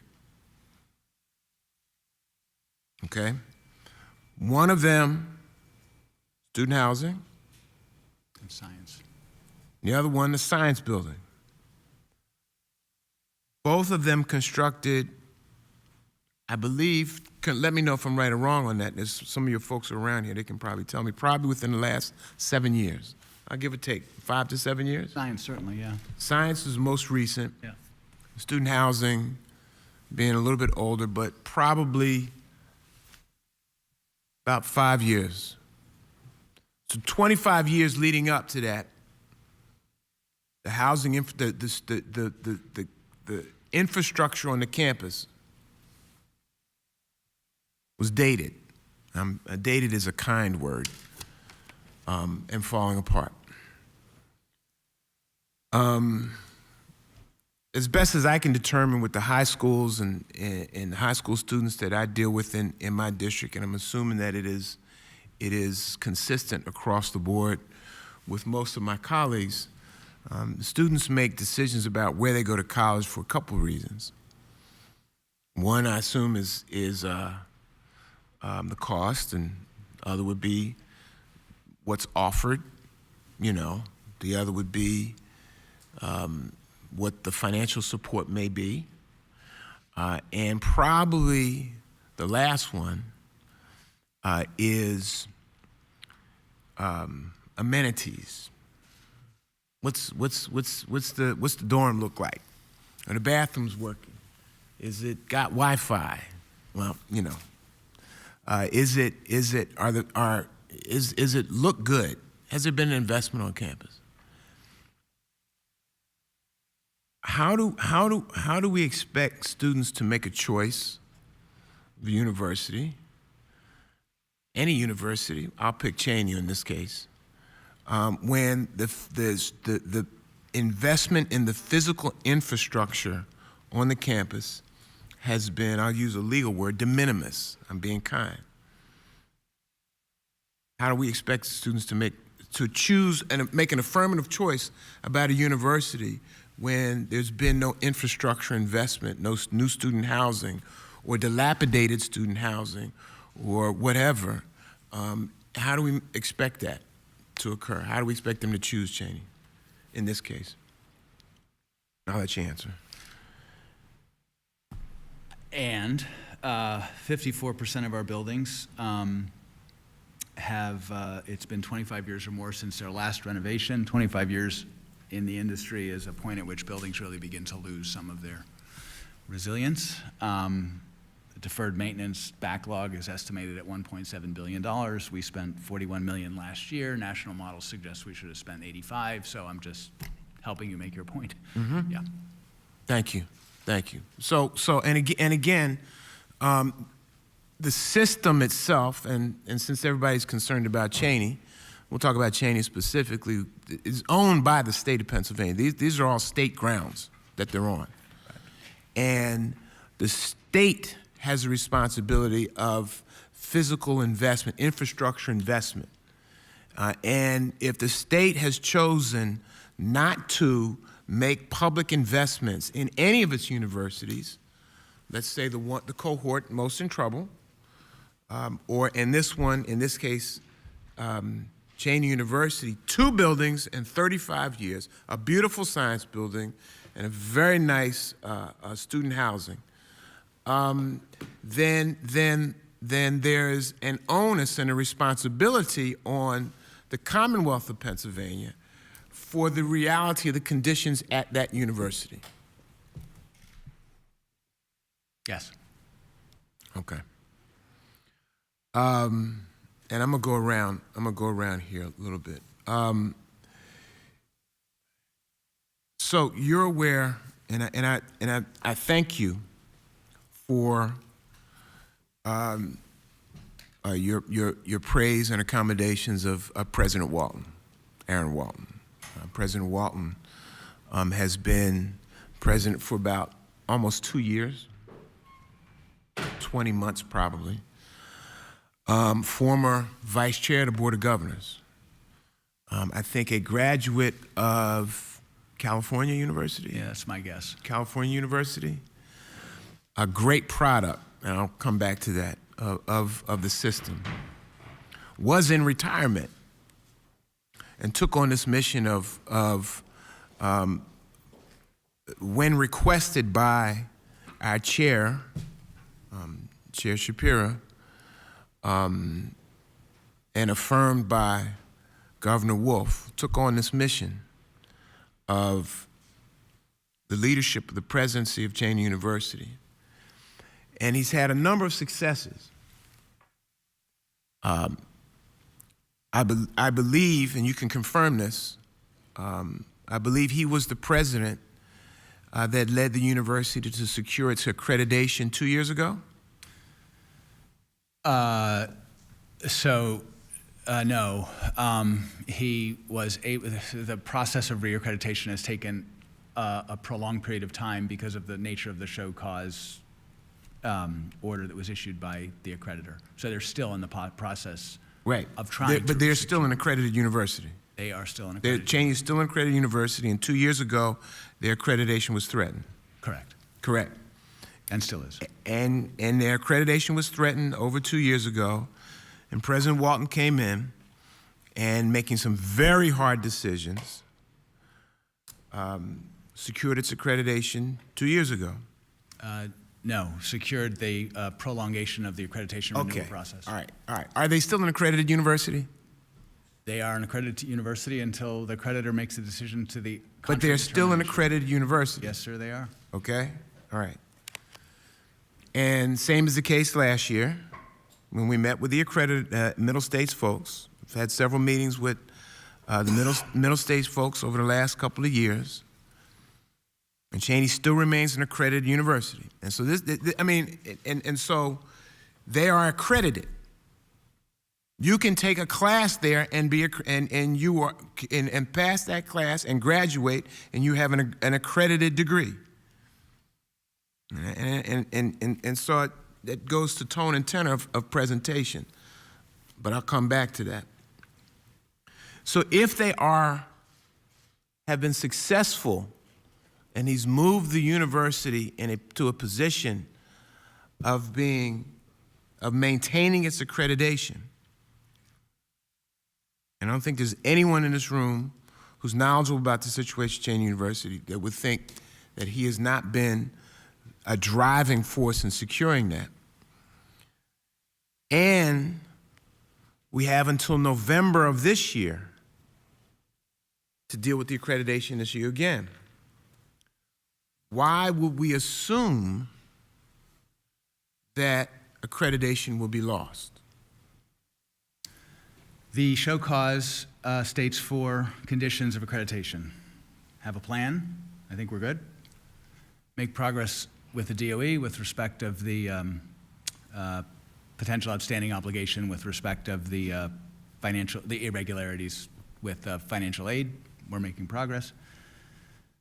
2 and 3 go directly to a balanced budget for 2018-19. Mm-hmm. Our projected cash flow shows a $9.7 million deficit. Right. Miracles happen. Yes, they do. And so far, the president has performed a couple miracles, correct? There's no doubt. No, President and Walton is one of the, I would say, most inspiring leaders in higher education today. And that's the second time you've said that. I You did. started out saying that, and you just said it right now. He is one of the most inspiring, coming out of retirement to take on this mission. And he's held it together. And we have time. And we have a governor who's made some very public statements about what his intent is for Cheney University, correct? We do. Yes. I raise that in this context, Chancellor. The notion of HBCUs, Cheney University, Lincoln University being the 2 oldest, the third I believe is Wilberforce University in Ohio. The notion of HBCUs is a notion that is not predicated on hard and fast numbers. It's predicated on a history of discrimination that required a place to be in position to educate folks. And so educate folks who could not get an education somewhere else by law. And so I say to you, Mr. Chancellor, and I admire you digging deep on this and trying to get this right for the entire system, but I suggest to you that it is not just a conversation about dollars and cents that has to be applied in this conversation, both in this conversation about the system as a whole and in this conversation about Cheney. It is also a notion of what we want to achieve as a goal, but also the opportunity, given the space, an opportunity for this university to secure its own future. It is about hard numbers, but it is more than that. That is the history of HBCUs in this state and the history of HBCUs in this country.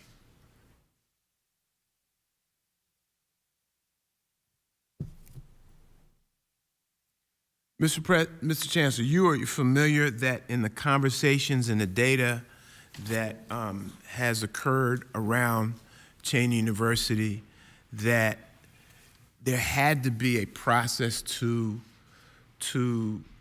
cut to grow.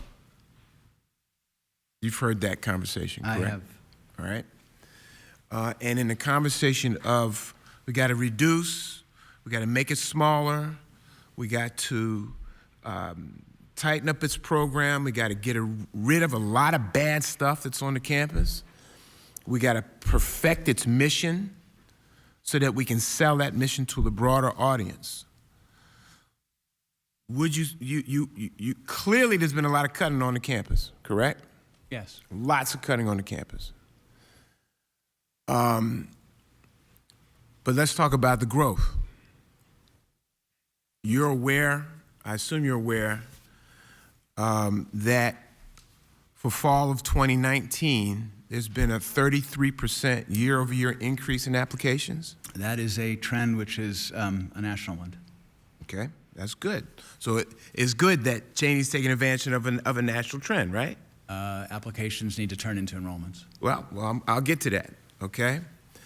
And you're aware that there's been, I want everybody to hear this, a 334% year-over-year increase in offers to these students, correct? That's an administrative exercise, yes. Right?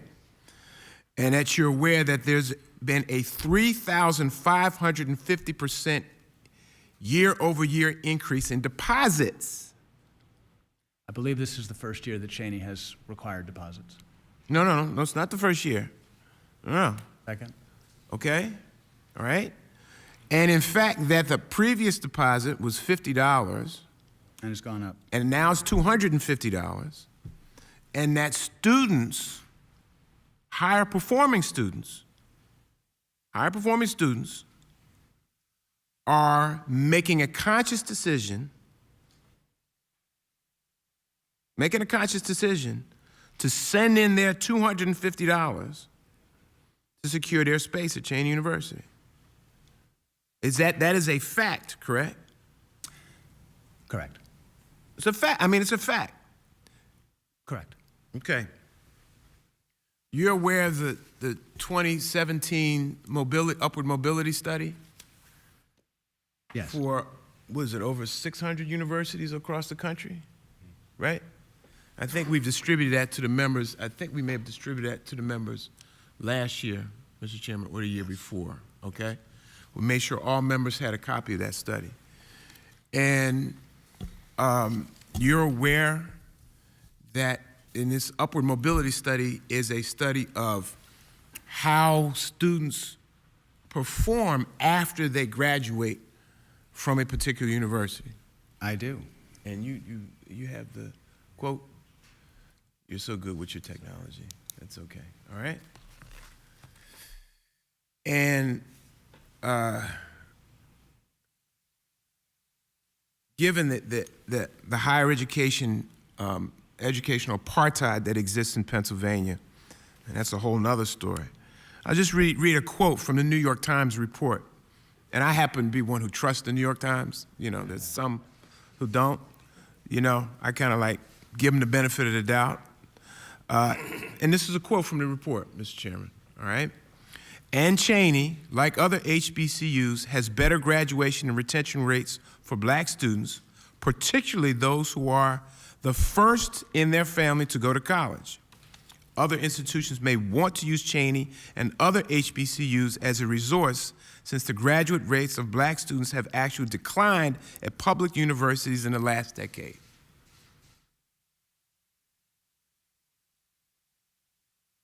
And the national data on HBCUs, I believe their enrollments are down across the country this year. All I know is at this one, based on the numbers that we talked about, there's a year-over-year increase in the 3,000% range in deposits. In other words, there's students who want to come to Cheney University.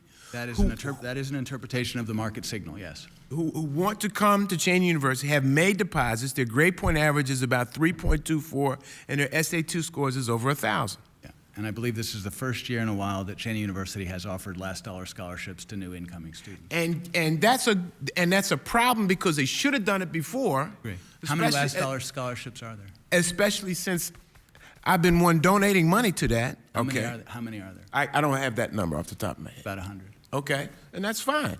Maybe we should be in the business of raising more money. Okay, remember there's a system-wide reduction.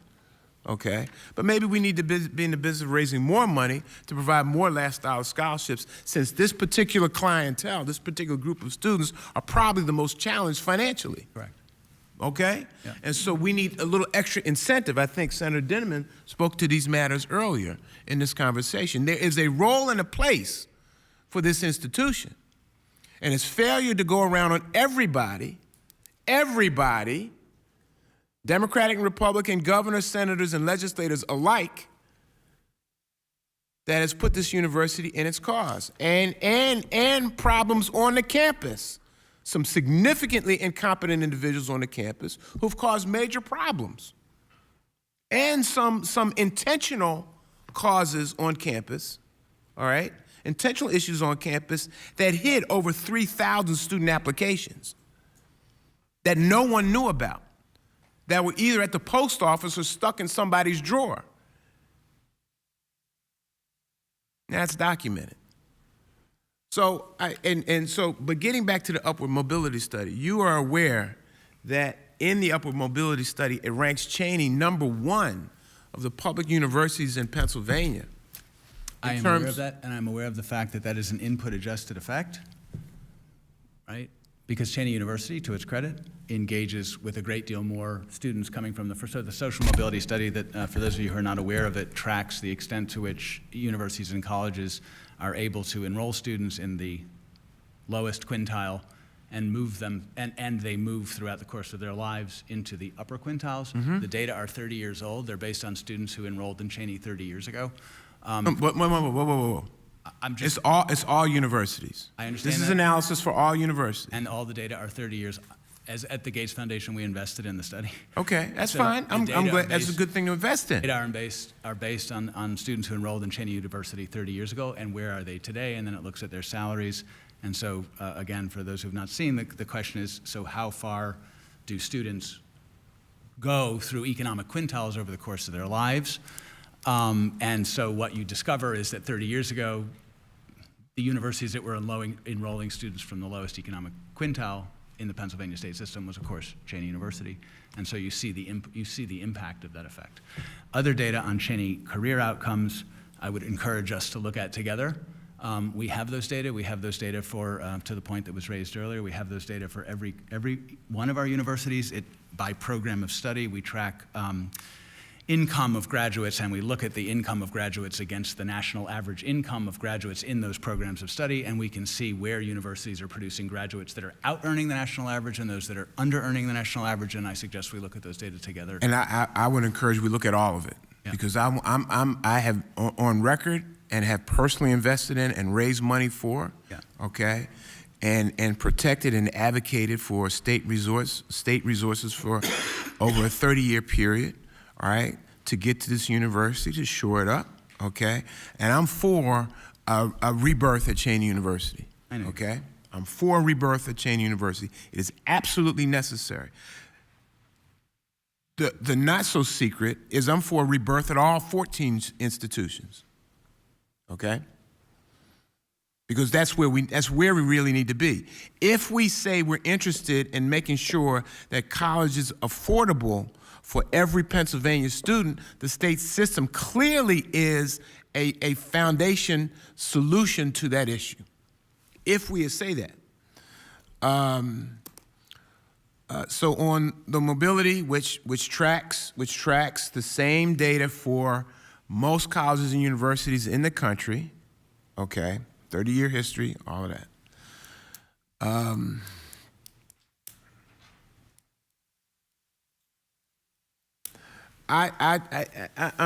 I'm just going to finish up here, Chancellor, and I'm prepared to work with you. I'm prepared to work with the Board of Governors.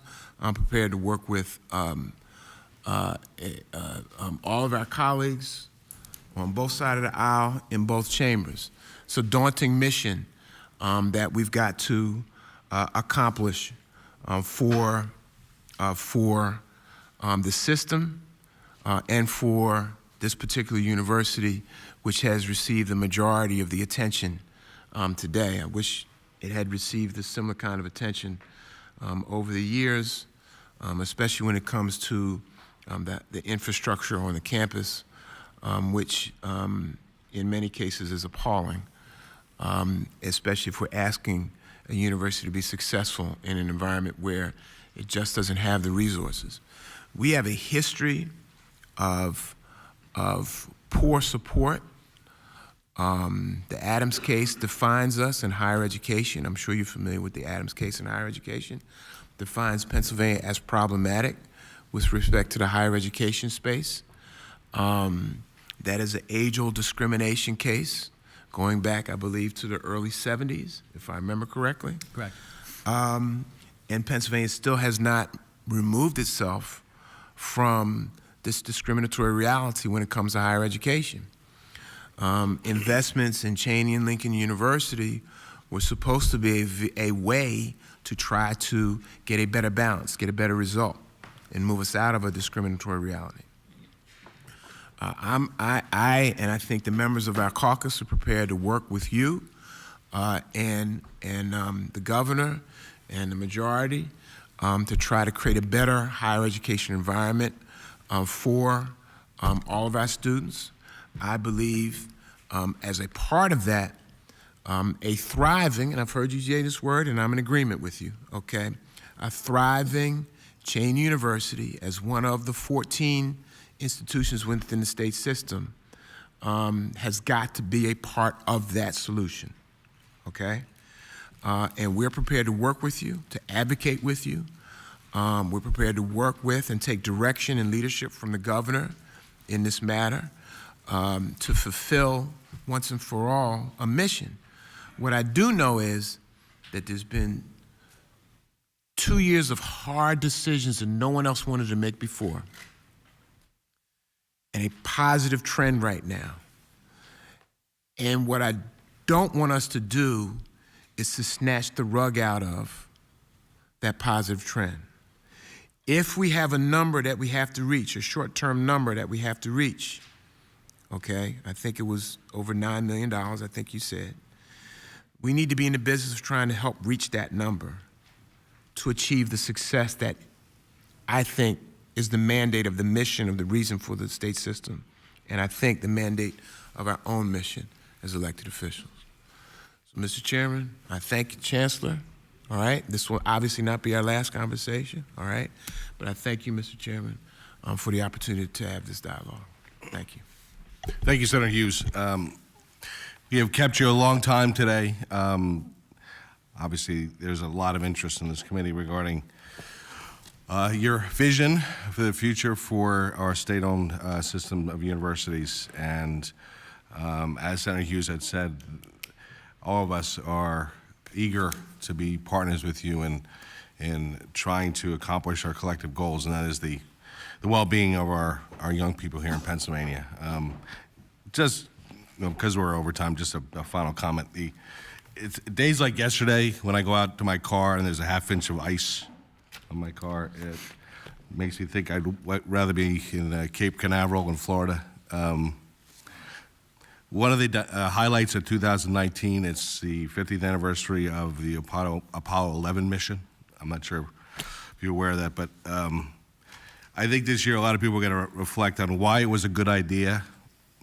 Was a good idea to spend billions of dollars to go to a rock 235,000 miles away. And, you know, in thinking about that, I think a lot of people will, as we, you know, consider these grand missions going forward, it's obviously the value of moving people forward.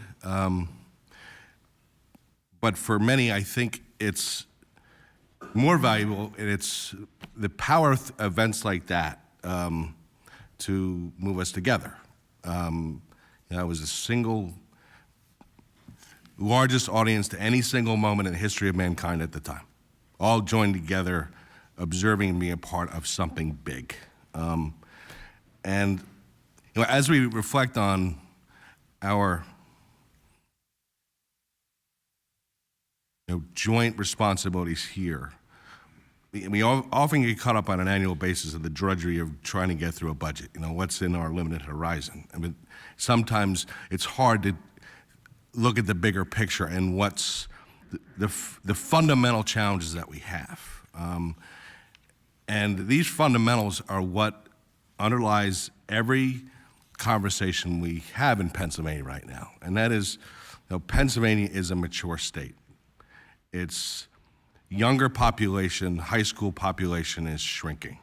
I think we capped out 137,000 high school graduates in 2012, and we're projected to be like 119 in a couple of years, while the senior citizen population is growing. The demographics are backwards. It's causing our financial position to be a lot weaker. A lot of us were looking back to 1998 and saw the fiscal performance of us who were here in 1998 with the tremendous surplus we were running. And with the economy booming like it was recently, we were thinking that the same thing would happen now, but it hasn't. And that's fundamentally because the foundation of Pennsylvania's situation, fundamentally, is a lot more challenged than it used to be, and we have to own that. We don't really have to talk about the challenges that relate to the system of higher education. Specifically, all we have to do is talk about the challenges that relate to Pennsylvania and own that.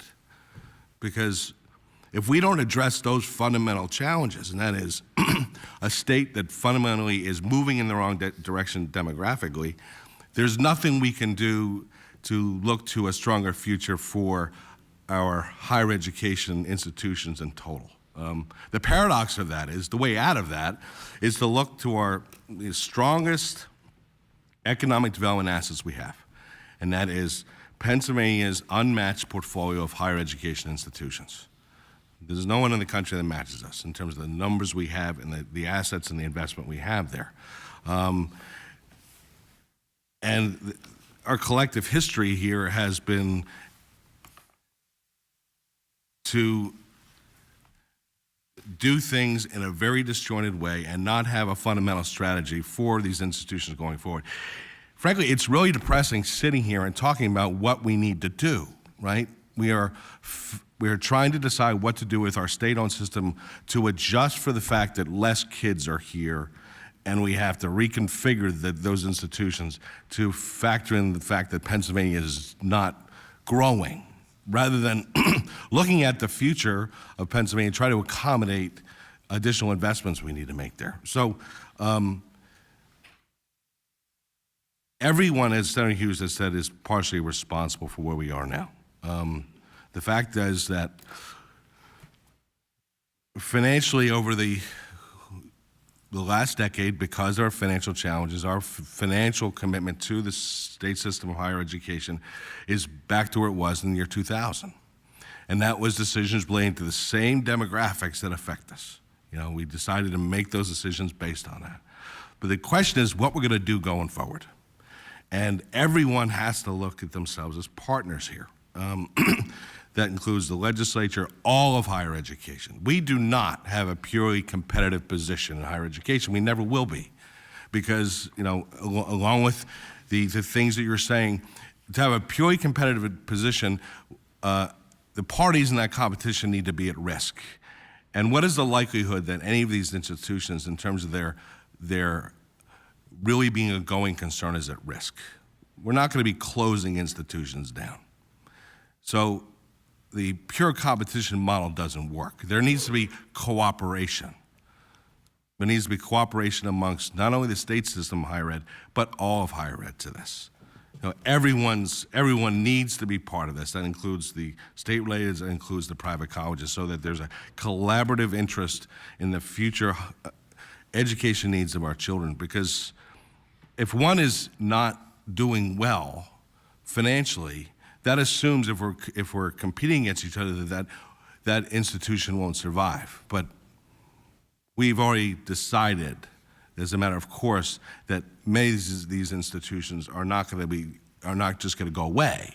So, what is the strategy for the future? one of the things that the legislature is considering doing, which needs to happen, is we've had an opportunity over the years to take on some of the more significant education questions in a commission format.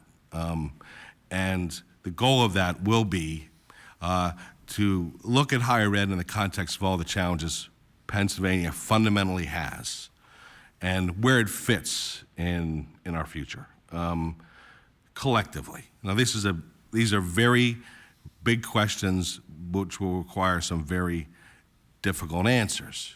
You know, I remember that speech that JFK made at Rice University when he was selling the moon program. We do it because it's hard. None of this is going to happen unless we make some hard decisions. And I think we've been in denial for a long time. You know, we're just treading water. And if we keep treading water, the only people in the end who are going to be risk is our young people that really need the value of a higher education institution. And we have the assets here to do it. So I really look forward to working with you. This was, as Senator Schwenk said, a very frank conversation, but it's a conversation we need to have. And if we have it and we're honest and we make some tough decisions, we'll go in the right direction going forward. So thank you for your time, and we'll look forward to working with you in very short order. Thank you. We will return at 1:15 for the hearing with the State Police.